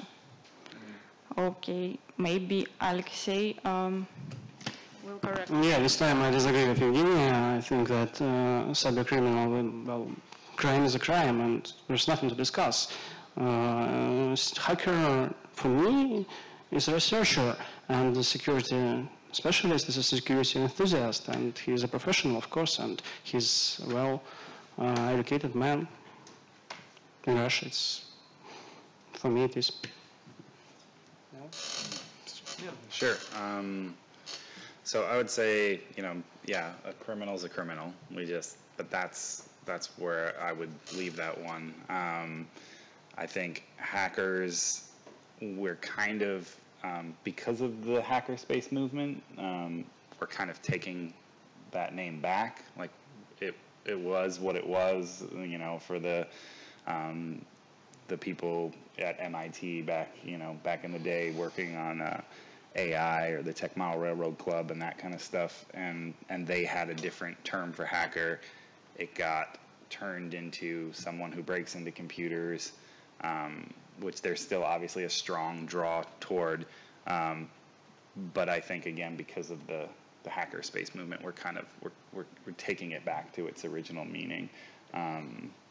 So I don't know, we still got a long way to go because the media just loves to splash hacker, and I mean, it's not a single one of us are wearing a hoodie up here, but I think we'd all classify as hackers. One question for Alexei and Eugenia. Do you think in Russia people think of hackers as only criminals? Do normal people, like people not involved in internet technology, do they know what is a hacker or security researcher, or maybe do they have this thought about or these people only breaking into your computer and stealing your data and everything? Yes, mostly this term regular people can associate, yes, with breaking your computer and something bad. And maybe we watch different movies about hackers, and that's so funny. But this term is absolutely negative. And in the United States, do they have the same point of view? Do they tend to associate I think hackers with criminals? if you walked up to somebody on the street and asked them what a hacker was, they would most certainly associate it with criminal activity, I'm sure. Like even my own son, he's 10 years old. He, went to school. He was talking about something to his teacher, and she said, "Oh, how do you know that?" And he said, "Well, my dad is a hacker." And I was like, "Buddy, you got to be cool, with when you." Like, what did she say? But he's 10 and he doesn't associate it as something negative because of the way that we use the term around the house, and everybody that he is associated with, in my peer group and my friends. You mentioned security researcher, and I think the difference between a security researcher and an information security professional is that a security researcher does something that drives security forward. So they're working on projects or doing things like you guys and malware reversing.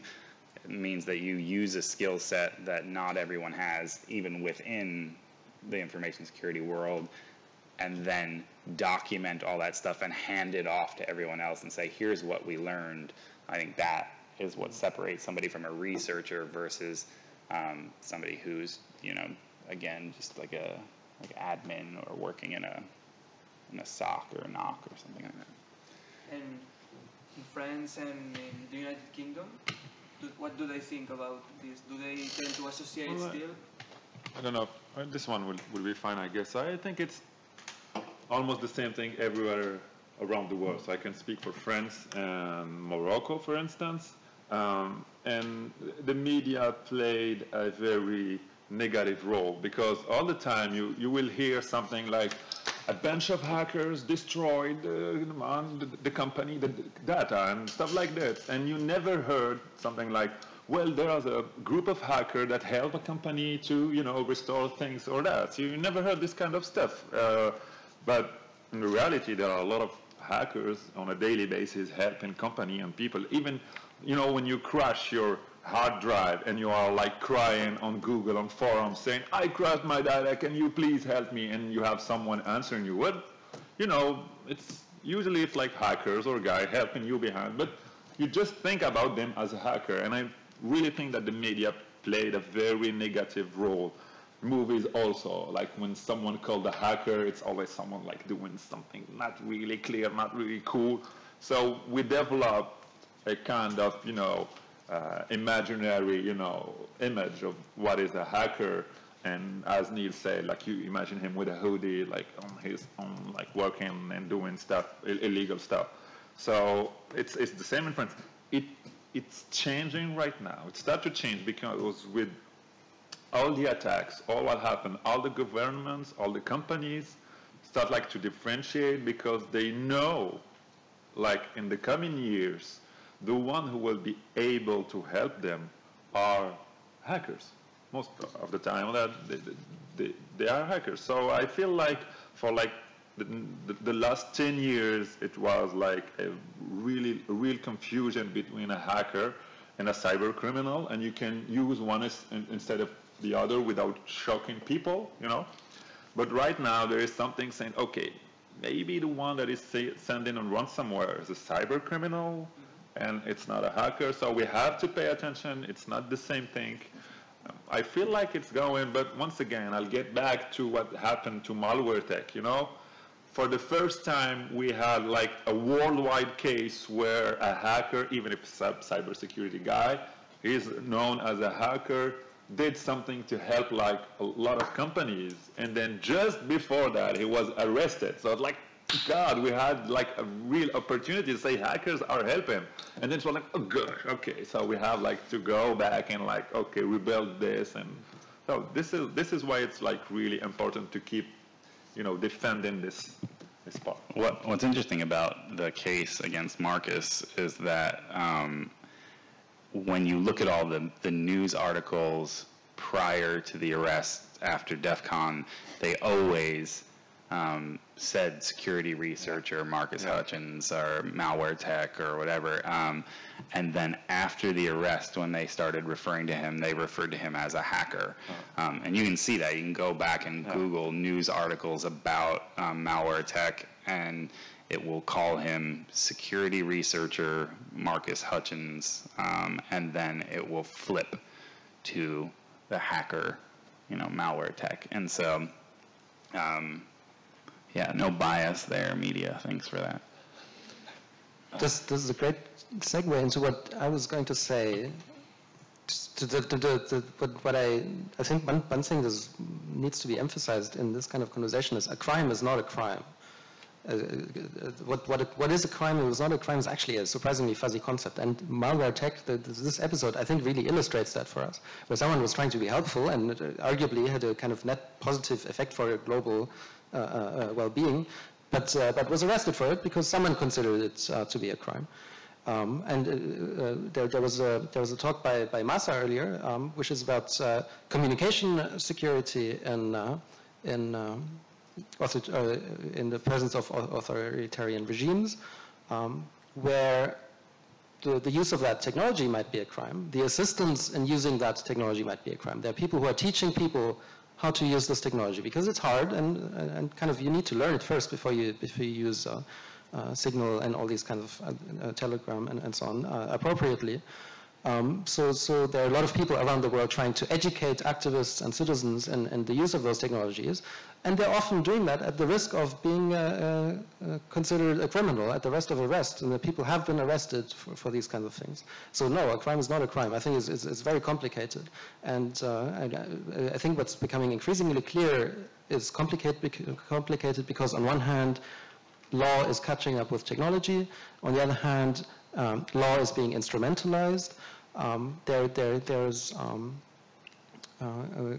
narratives around national security and these kind of things, and it becomes really fuzzy really quickly, which to me really reinforces that when we are becoming computer security professionals or computer professionals, for me, increasingly a big part of this education, I think, should also be an education in ethics. I think we need to be aware of where we personally sit in regards to these questions, because inevitably every one of you will be presented with a kind of choice of that nature, and you will have to choose for yourself where you sit and how you're going to act. But I think our education does not necessarily prepare us to make that choice. We are just as confused as maybe the media might be, because we've not thought about it very deeply. We know how to build systems, but we're not necessarily understanding the social implications of all our actions. I want to add something. Like, just to be accurate, Marcus wasn't arrested because what he did during the war. Sorry, you're right.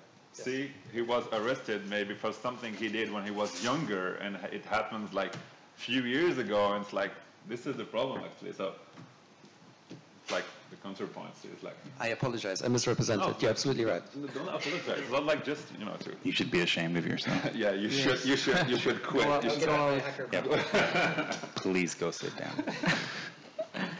Okay, the next topic we are going to introduce is about global computer security attacks and cooperation, which is one of the main topics of this panel.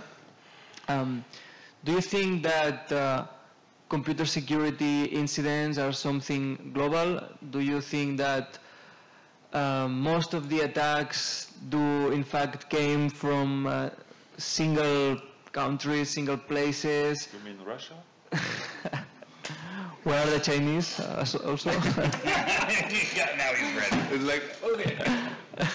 You want to fight? You'll have a fight. Do you think that in one country cyber attacks do also came and cybercrime is also local, or cybercrime is 100% international and it's focused on some countries and these kind of things? I'll drop this question for who wants to answer first.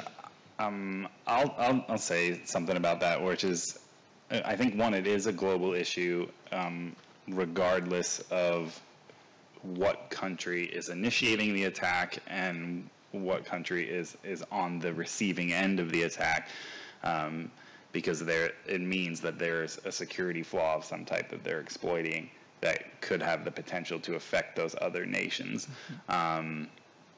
I know Yasser is joking about Russia because that's, again, like it's what the media and it's trying to sell, like, maybe. Like, oh, the Russian hacker who's coming after you, or the China, or it's always China, like, you know, China it's doing it. And that's very true in the United States. Like, we always hear about Russian hackers and Chinese hackers, but we have our own teams of, you know, attackers who work for our military, who do the same exact things that these other countries do, but we love to paint like the other countries as like these nefarious, you know, people doing these things, and it's like we do the exact same behavior. And so I think that probably holds true for most countries, and I don't know, I guess you guys can comment on that. I don't know if in Russia they say, oh, these stupid US hackers who are attacking us all the time, whatever. We're that good. They never see it coming.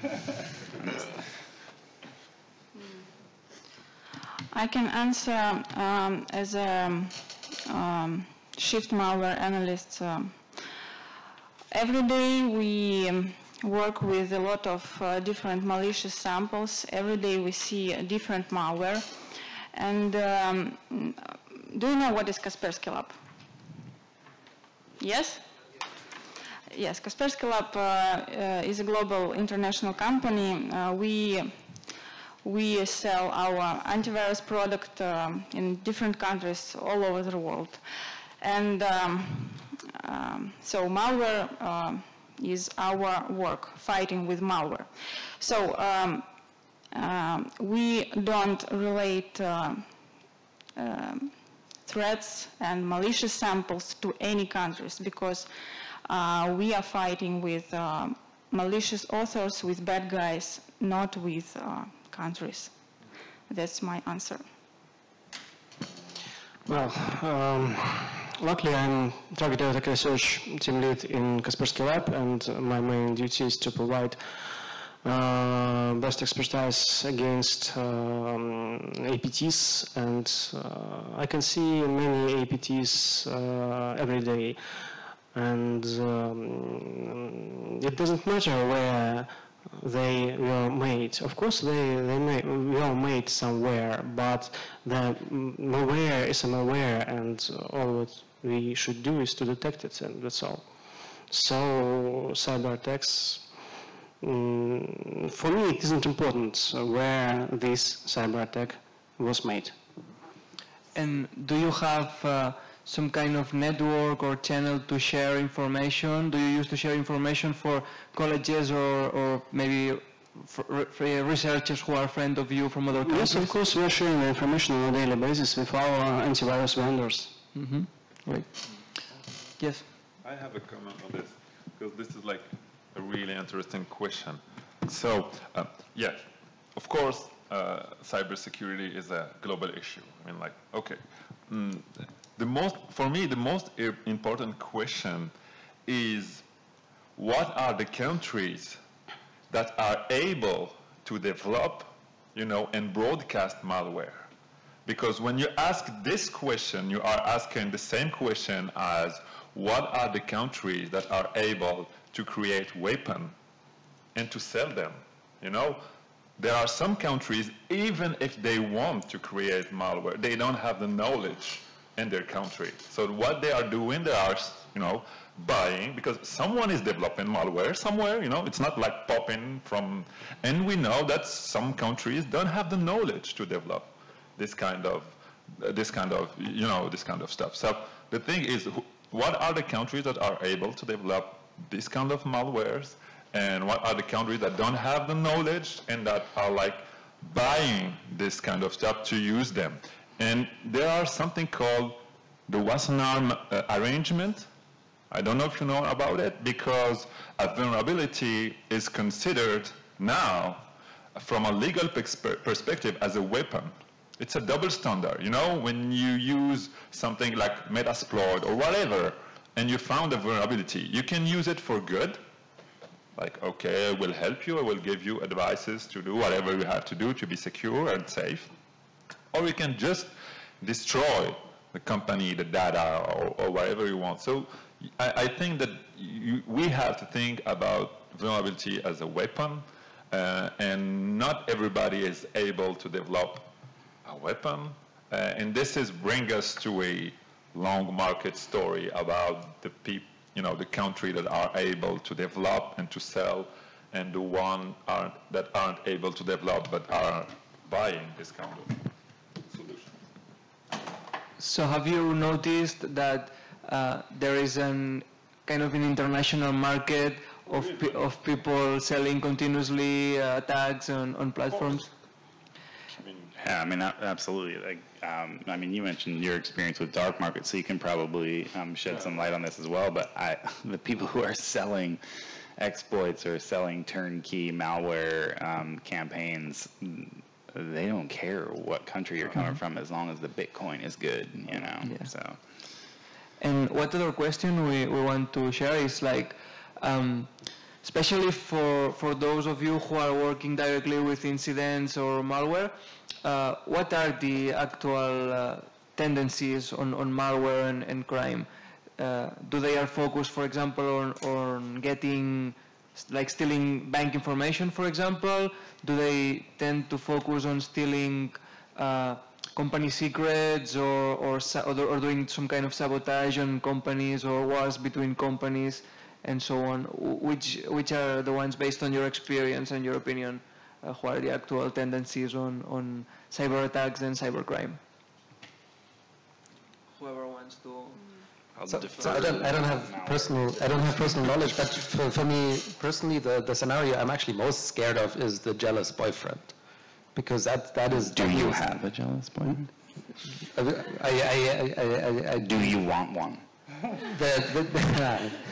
Let's hope not. I don't wish that on anybody. So so specifically the scenario would be someone who is unhappy about something in their relationship, and maybe there's a breach of trust of something, and then they have the technical means to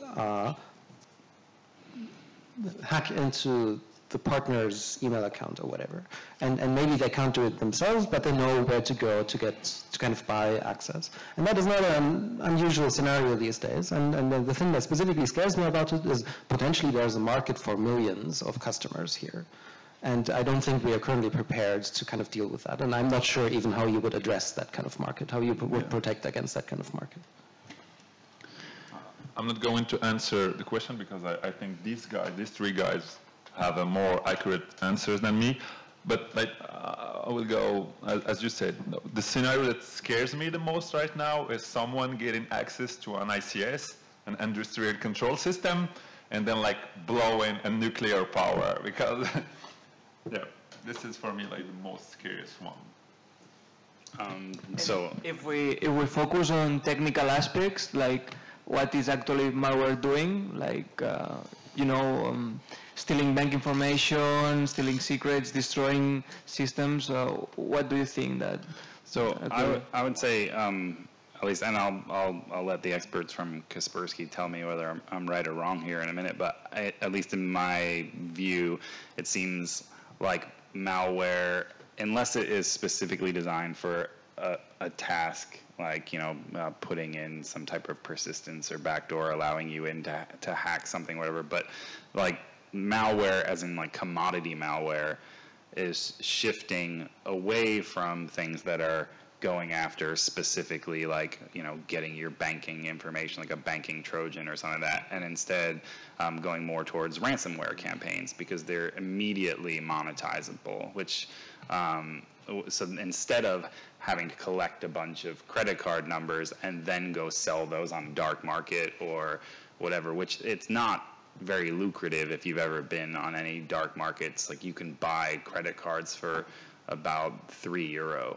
Like, so you'd have to have hundreds of credit cards in order to have the same, or 100 credit cards to have the same impact as a single ransomware infection that somebody pays into. So it seems like criminals have noted that, which is why we see this explosion in ransomware and different types of ransomware, is that they're just like, well, I'm cutting out the middleman. Now I just get the money directly from the person. And we're seeing campaigns that include like technical support in these ransomware campaigns. I mean, it's literally like, if you don't understand how to buy Bitcoin or how to transfer it, here are instructions, or in rare cases, here is a phone number to call, and you can call and they'll walk you through how to buy Bitcoin and get it to them. So. Well, of course, ransomware is very popular now because it's all about money, actually. But nowadays, more and more antivirus solutions can provide a good protection against well-known and against unknown ransomware. But now I can see a new trend. More and more malware authors decide to develop a new malware against the financial organization. Well, they used to attack customers of a financial organization, and now they want to infect the banks because it's all about money again. Yeah, I think that's something that that the media, again, this is or just beating up on the media here. Is anybody from the media now?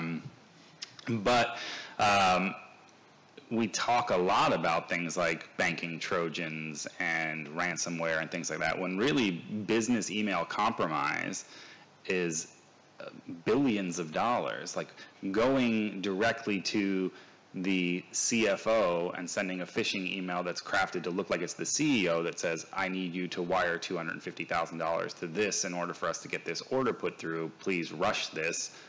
Those type of attacks happen every day. And like, they're much, much larger amounts of money than $300 to unlock your files with a ransomware campaign, but it's nowhere near as sexy because a skull doesn't appear on the screen and say, like, your files have been locked away forever, and there's a countdown telling you how long you have, you know, to transfer some Bitcoin. So yeah, it is about the money, and if you directly go after the CFO, they can just wire you everything you want.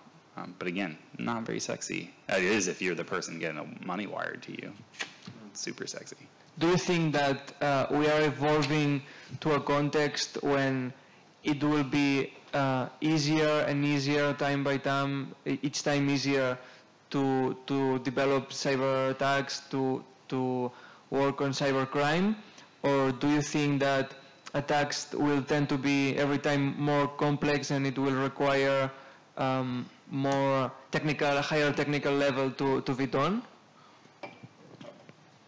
The thing is, when talking about this, thank you, when talking about this topic, and as it has been said, it's all about money. So the attacker, the cyber criminal, understand this point. But from this moment, they are, their whole reasoning is about return on investments.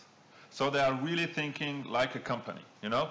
It has to be easy to use for, like, even for the victim. Like, okay, they attack you, and they will help you because why? They know that if you pay and they give you the key and it works, you will say it on forums when people are asking, do I have to buy the key? If it's not working, it's like when, you know, ask about a phone. People will start, this is shit, don't buy it, okay? And it's actually the same thing. They know that it has to work, because if it works, people will go and say, yeah, do it, it's gonna work.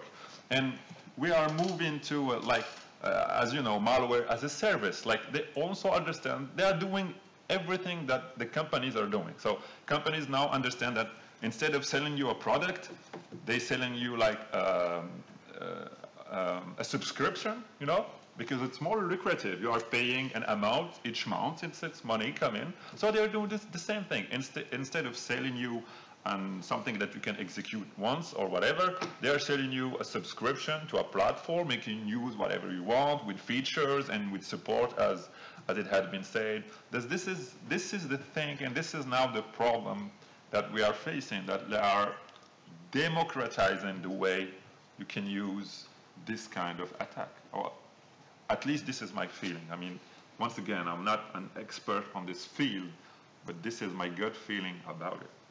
So I think this is another one of those situations where I mentioned it a bit yesterday, how people say that like the security industry is failing and things like that. I absolutely disagree, because it's significantly more difficult today to find a vulnerability to then write an exploit for than it was 15 years ago, you know, than it was 5 years ago. I mean, if you think about what it was like to be able to just find some vulnerability in any version of Microsoft Windows, you know, in the early 2000s versus today, it means that we have made progress. Like the difference in things like having, you know, building in security into your development lifecycle versus thinking about it as something that just costs money, has made it so that it is more difficult to do these types of attacks.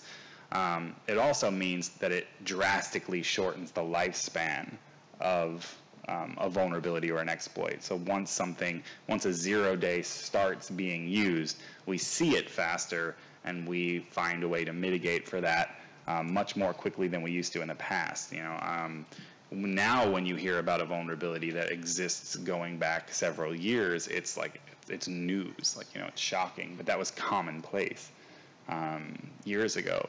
So the shelf life of an exploit has drastically decreased, and the amount of effort that it takes to find a vulnerability and then, you know, weaponize something towards that now takes a team of people, where it used to take a bored kid in his parents' basement. You know? Is there anything to add? Well, nowadays it's very easy to create a malware. I suppose everybody can, because there's ransomware as a service sites in the .NET, and there are many constructors that can be used for creating new malware, and it's very easy, but please don't do it. But it's very difficult to infect a well-protected victim. If you have a modern security suite or antivirus product, it's a hacker should have something like 0-day or something like that. And the security awareness is also very important now. Okay.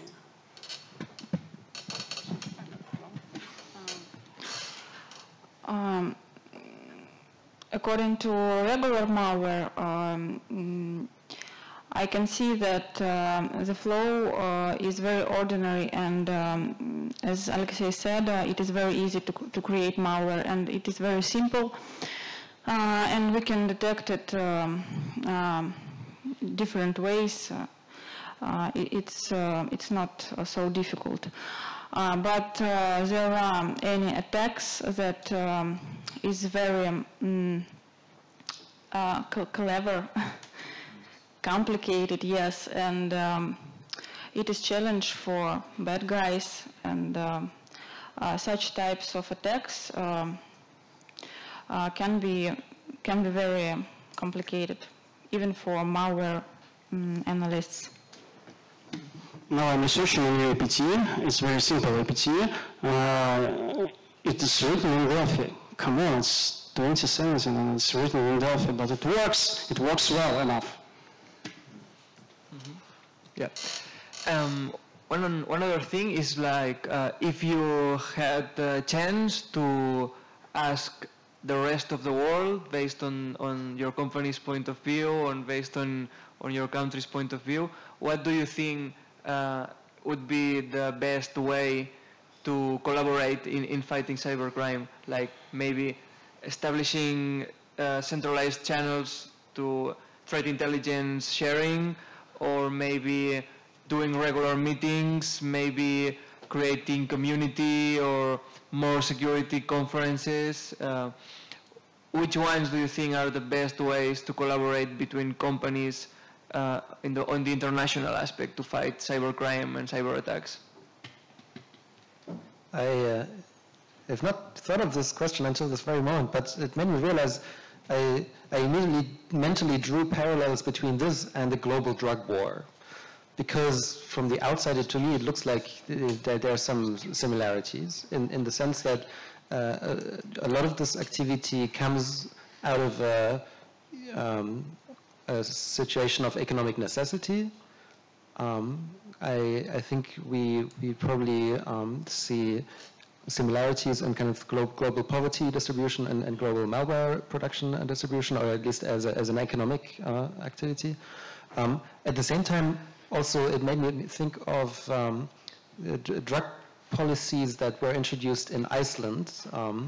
They had a big issue with alcohol abuse, with heroin abuse and other drugs in the 90s. And at least in Helsinki, they introduced a very comprehensive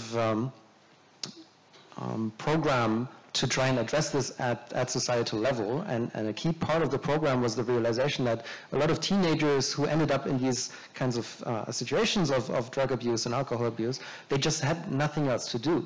So a big part of the intervention, of the societal intervention, was to give people social spaces, give people activities, to create sports grounds where you could come at any time, that were maintained, where there were people who could kind of be there with you and teach you or play with you and so on.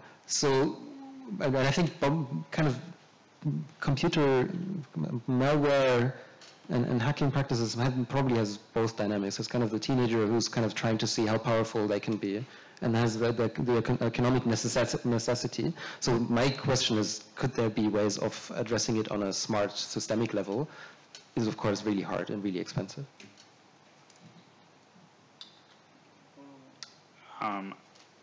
I guess in response to that a little bit, like I think the response on a systemic level is the fact that, like, if you want to break into computers now, you don't have to break into computers. You know, you can go and download things like, you know, when Davis gave his talk about, you know, SQL injection, it's like there's an entire vulnerable distribution that allows you to set up a web application that you can throw a bunch of attacks at just to see how they work. You can, you know, download, you know, Metasploitable, and it's a very insecure, you know, distro that you can, again, throw attacks at. So you don't have to, those playgrounds already exist. And so I think that's what removes some of the excuse nowadays. Like, again, like when I was a kid, there was no Linux. So if you wanted to learn an operating system, you literally had to gain access to the operating system. That's not the case nowadays. Now you can just download multiple operating systems and run them in a virtual environment with a fairly minimal hardware. So I think those things are already there. And again, I'll point back to hacker spaces as a place that people with those interests that can come together, where there are folks to mentor them and maybe give them guidance to keep them from doing something stupid. Yeah. I don't know what the actual question was. What was it? It was more about international cooperation. Oh, yeah. What would you think would be the best platform now to... I remember. Hackerspaces are definitely places for international collaboration. Yeah. I can certify that. I was there.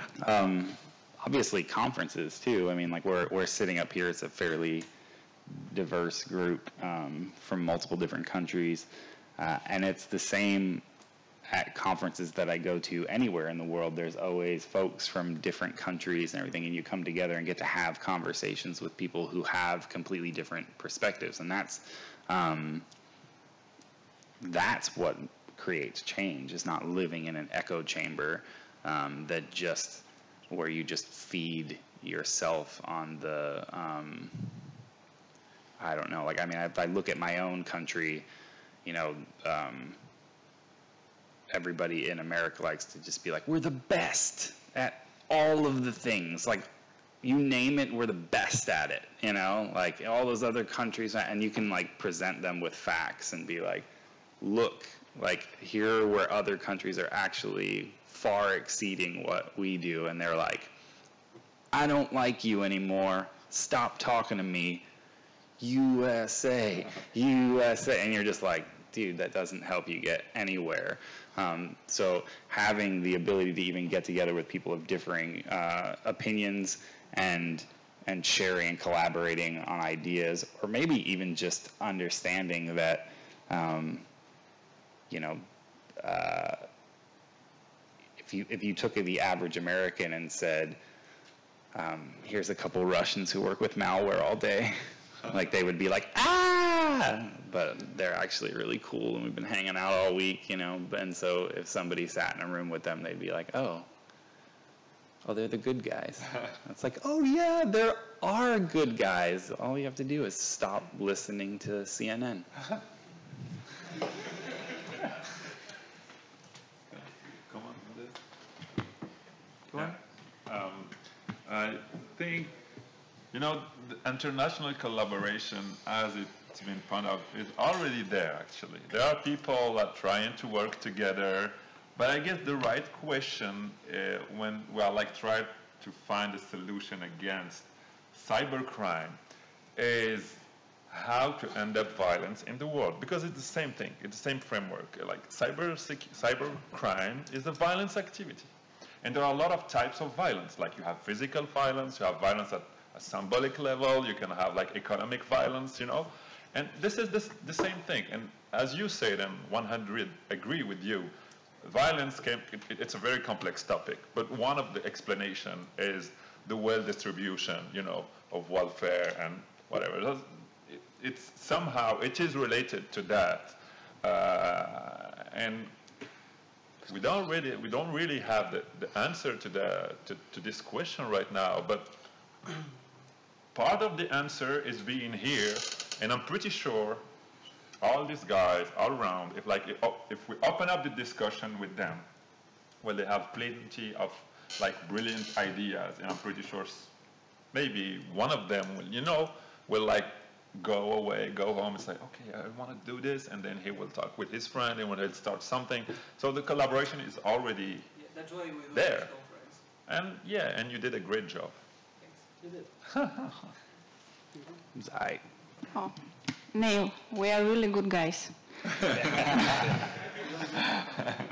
Yes, international collaboration is a good idea with its advantages and disadvantages, but I think it is very important to arrange simple teaching for people who are so far from IT security world, for our grandmothers, for our kids, for our, I don't know, housewives, and to teach them simple things for safety in internet. Don't click links, unknown links, don't open suspicious attachments, and so on. I think it is a base of safety in the world. That's my opinion. Thank you. Well, I have a story. Maybe many of you can remember a story about the Dire botnet. It was a banking Trojan. This botnet was closed last year, and the actors were arrested. The actors were in Russia. We saw this botnet, this malware from the first days, but Russian law enforcement, according to Russian laws, weren't able to open a legal case against them because it's difficult when there is no victim in Russia and nobody claimed about that. So they were waiting for the external request, and that's why the international cooperation is very important in that case. Yeah. I think it's important to point out as well that the collaboration, if we wait for our governments to do the collaboration, we will wait forever. The collaboration can take place between individuals. Like again, the hysteria and the different things that get built up in the United States is like, oh, you know, these people are bad, these people are bad, these people are bad, these people are bad, these people hate us, these people hate us. And it's like, you know, it actually sounds like our government has a problem with their government, but I have Iranian friends, and I have friends from Russia, and I have friends from the Middle East, you know, different areas that are they're just supposed to be terrible people, and they don't hate me and I don't hate them, and overall we seem to really not hate each other. But there's like some old people who sit in a position of power who just really like to cause a bunch of shit, honestly. I mean, just look at the circus that Donald Trump is. Like, it's the most embarrassing thing ever. And if we do find out that you guys helped get him in there, dinner is off. Dinner is off. No, but yeah, that is like, but that's the thing, is it's usually groups that are in power that are the ones that have the problems with each other, and so just bypass that. Don't wait for your government to make the change. Be the one to reach out and do that collaboration and make those changes yourself. Normally, you'll end up with something better because you each come with a different perspective or a different way of looking at the problem. Great. We are about at the end of this panel. Thank you very much. I can also certify that our friends from Kaspersky are really nice people, as good as our friends from the United States and all over the world. We had a nice time. What would be your last words on this panel? Do you have any kind of recommendation on computer security? Do you have any kind of last words to add to what we already have here? Please give the floor to the people. We'd like to hear from them. Exactly. Do you have any kind of question? Do you want to make to our speakers? You can say to us that we say shit. Yeah. Seriously, guys, ask a question. You can throw some things to the stage even. 2 days, and I think the only questions were asked by other speakers. Yes. Like, yeah! Crazy guy there. Go for it. Get up. No. That's me. Then everybody will be like, No. Well, first of all, thank you very much for all your very interesting interventions. A very simple question. Do you think that, you touched on it before, do you think that maybe the social engineering element is underestimated not underestimated, but there's not enough focus on the social engineering element in computer security? anyone? I'll ramble. It's very hard to observe when it has happened. So I think it's fundamentally a much different phenomenon to experience and tend to talk about. So I think that's my perception. Yeah, I think when you start to point out what social engineering looks like to people, they're like, oh, they didn't see it coming. They're like, oh, I didn't realize that that's what was taking place. And you point out, like, this is how you can manipulate someone into giving you information or doing something that they wouldn't normally do. And this is what normal human behavior is. And here are the cues that make that thing happen and how you shape it. And people will be very interested in that, but they also fall victim to that very easily. I mean, I know multiple individuals who are in the security field who have fallen victim to a social engineering attack of some kind because the person did their homework and they said the right things and they used the right words. So yeah, I mean, we talk about exploits and we talk about vulnerabilities and the difficulty of getting those things where, I mean, you see the types of, like Seth and I were talking about it when the guys are up here, chatting about the side channel attacks and stuff. Like, I'm like, that's mad scientist stuff, Like, I'm like, they've got, like, so much math, and really all you have to do is send a well-crafted email, and you don't have to have some super elite 0 day. You may have a 0 day in your back pocket in case you need to use it, but all you have to do is reach out to the right person and get them to click on a link, and now you're in, I mean... Do schools teach social engineering, computer security classes? Does that include social engineering? In here, not much. Yeah, not very much. Like colleges, I don't know, but I mean, they're obviously at conferences like SANS, Black Hat, and things like that. There's social engineering courses, but for the general public, I don't think so.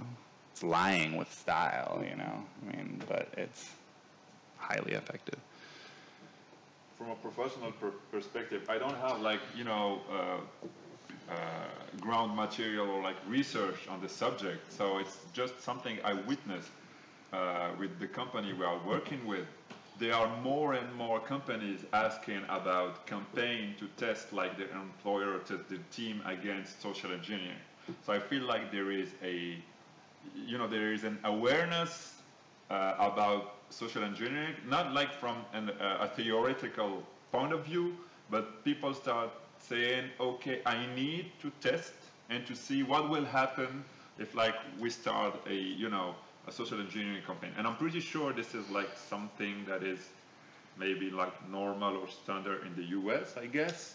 But it's like starting popping up in Europe also and other countries.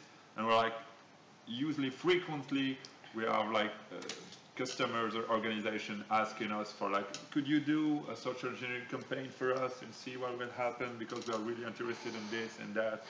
So I feel like your question, right? There is. My question was related to that because I don't think they do. Maybe they can tell me, but I don't think they do a lot of that here. I think no. It kind of surprised me that. No. And I'm pretty sure in the US they do.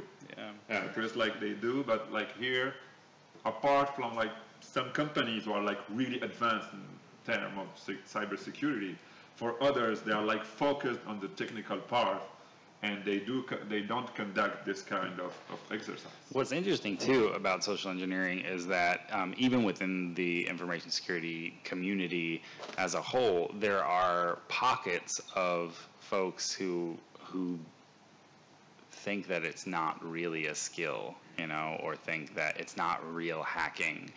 And I see that in some cases where, in my role on the different review boards that I'm on, where somebody will submit a talk that is about social engineering or some aspect of it, and they're just like, social engineering talk, who cares? And it's like, yeah, but again, that will work more often than not. So I think sometimes we don't even take it seriously within our own industry. So.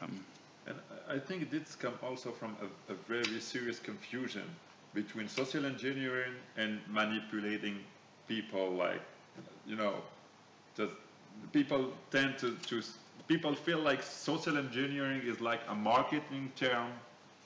And there is only like usual manipulation that, like people start trying to get money from you, and people feel like they are ready to face this kind of manipulation because it happens. We know that, they are liars and, bad guy that will like try to, put a scheme against you, and they feel like this is something natural and that human being has know a lot of stories about scam, and then they can face it. But the thing is, when associated with the right tools and the right set of skills, well, it works, yeah.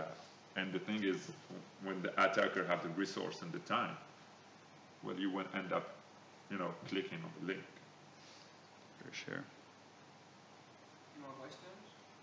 Give us another question. Come on. Yes. As a recommendation, what do you say a person should start studying this for security analysis? I don't know, should I start home by myself? Should I search for a job that can teach me that? Should I go to college somewhere? So so is the question, if you're interested in getting into the field, what's the best way to start? Yeah. I hope you like to read, because really, it's reading. It's a lot.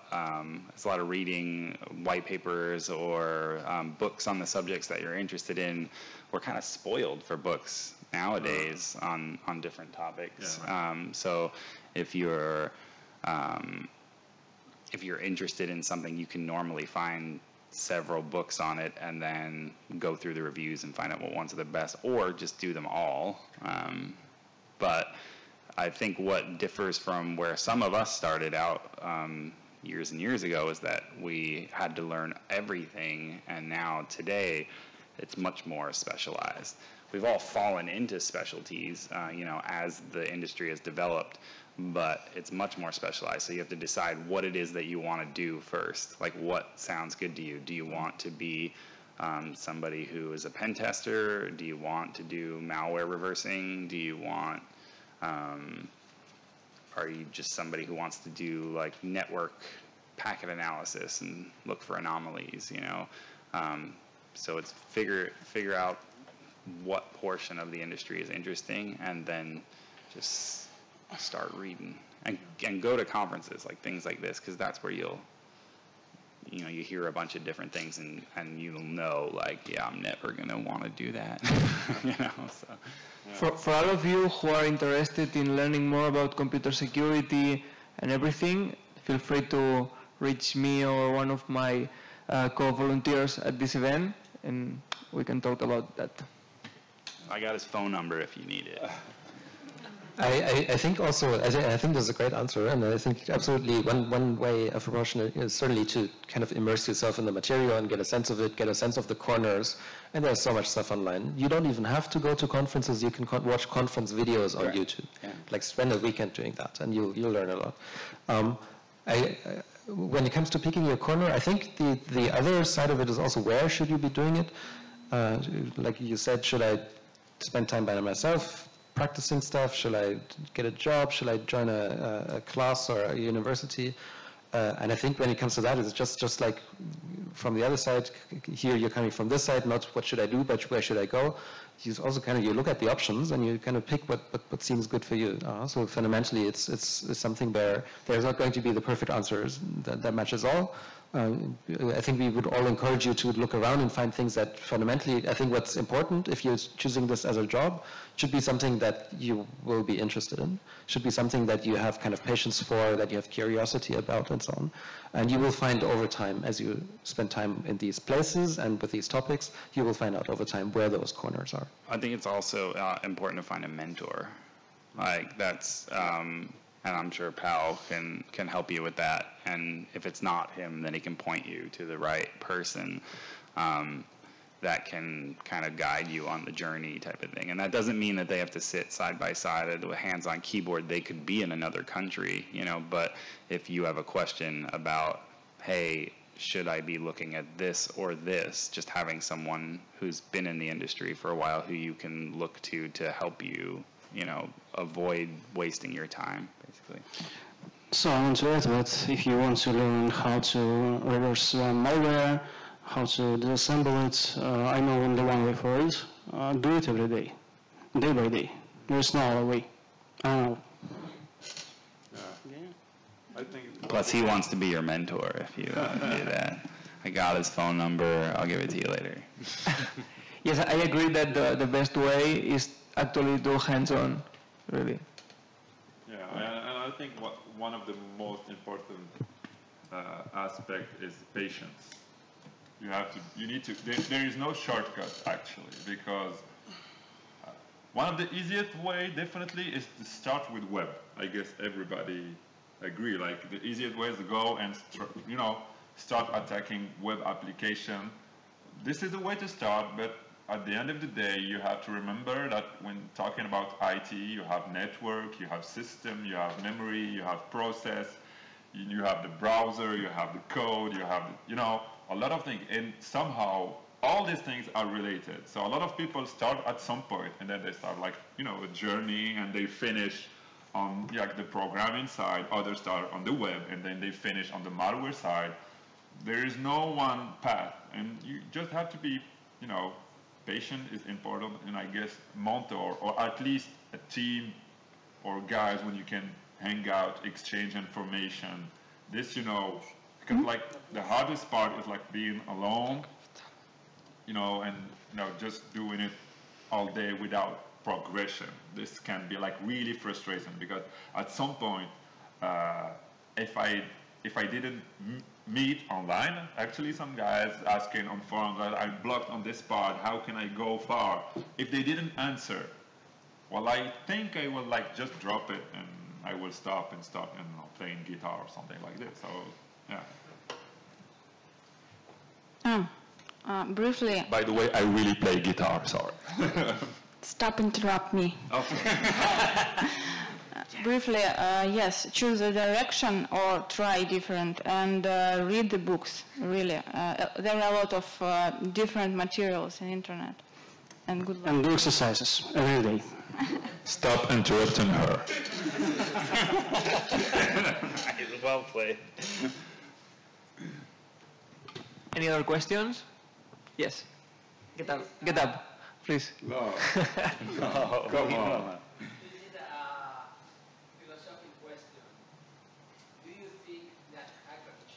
We only have 10 minutes. Do you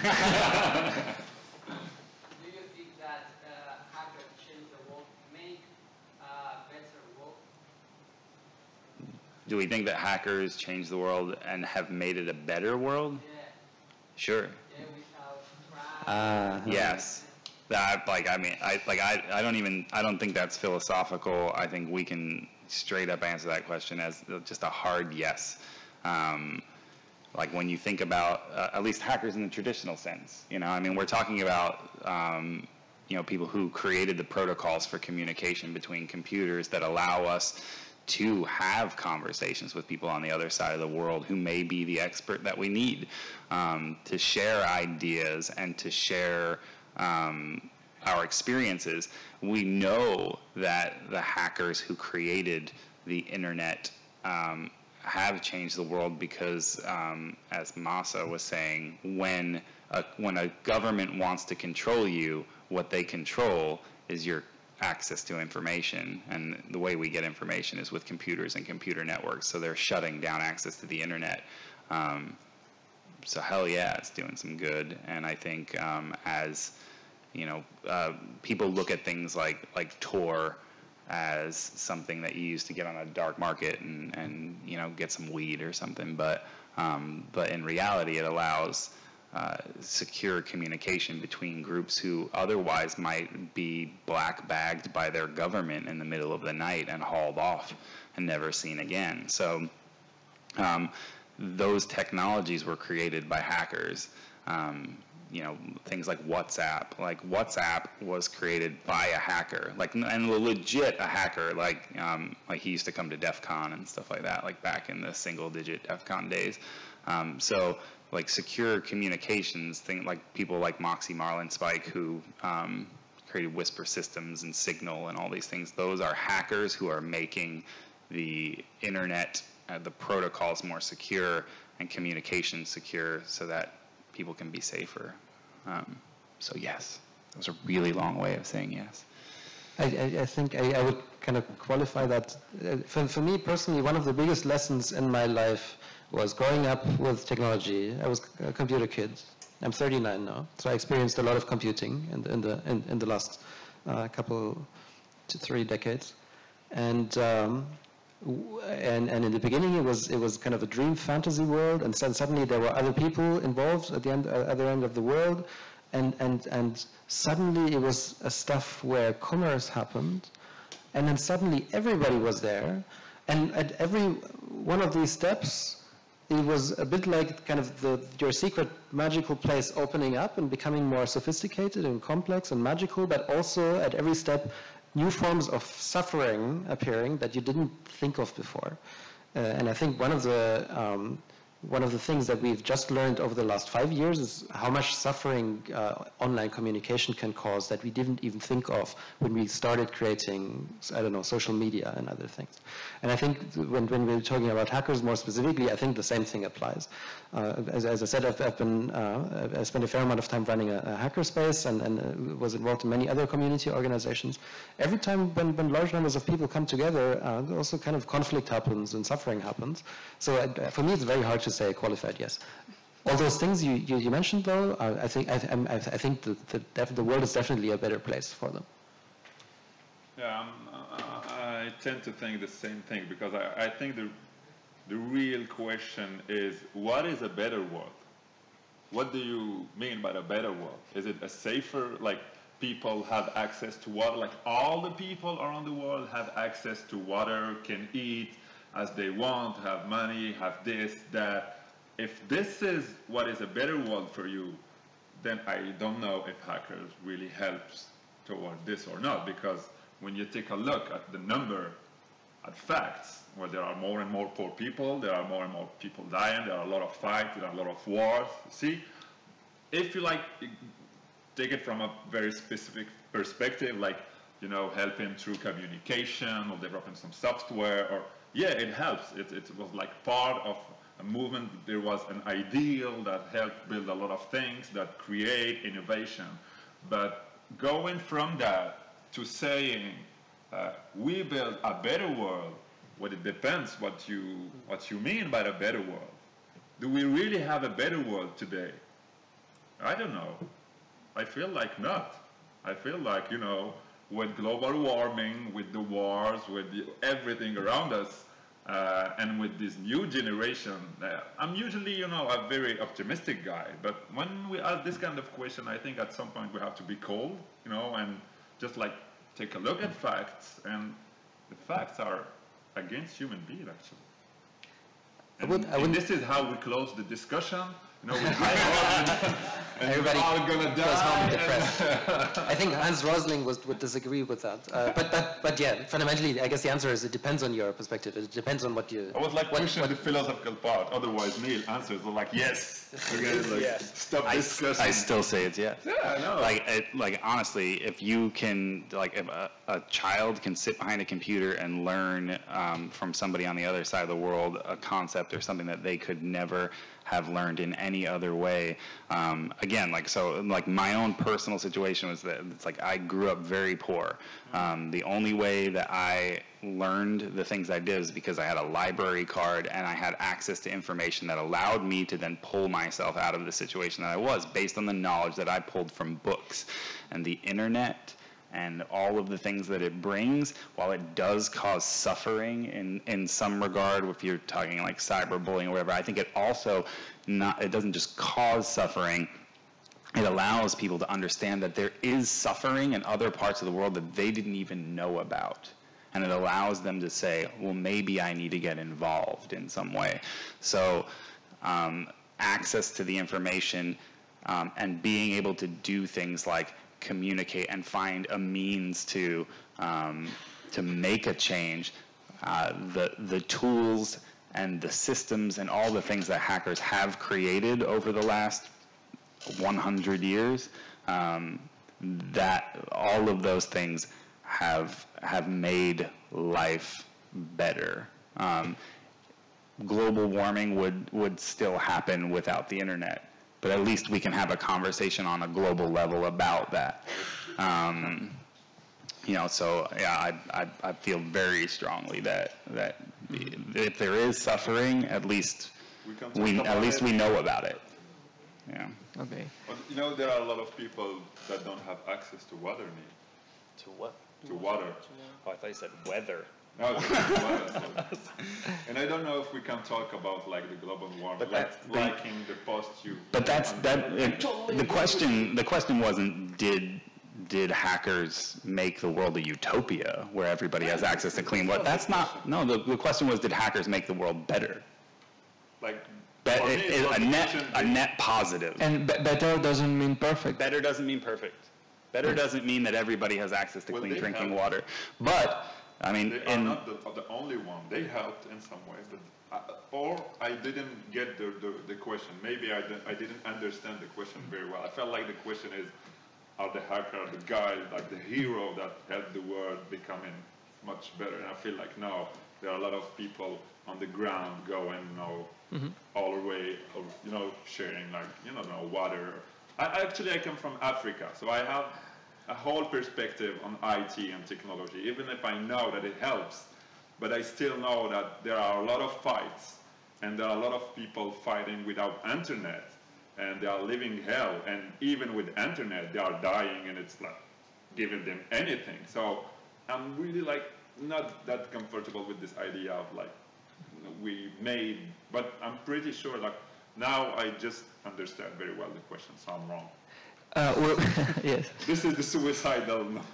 We will let Alexei, Eugenia have something to add to this question. Yes. What do you have to add? Yes. If you have more information. No, Alexei, please. Any comment? Well, we are living in post-industrial society where the information is one of the main values. So for me, as I've already said, hacker is a researcher, and that's why I'm absolutely sure that hackers change the world and make the world better. Thank you all. We are running out of time, so we are done for today. But we are waiting for you here tomorrow. We will have a lot of interesting talks, like the one Martin, and we also have a lot of interesting talks for our friends from Kaspersky and others. And hope you'll be here. And thank you very much for coming. If you are interested in computer security, want to learn something, feel free to reach me during this event. And thank you very much to everyone.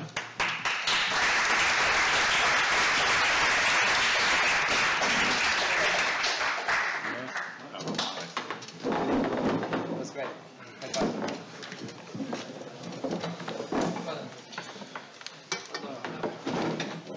High five. Well done.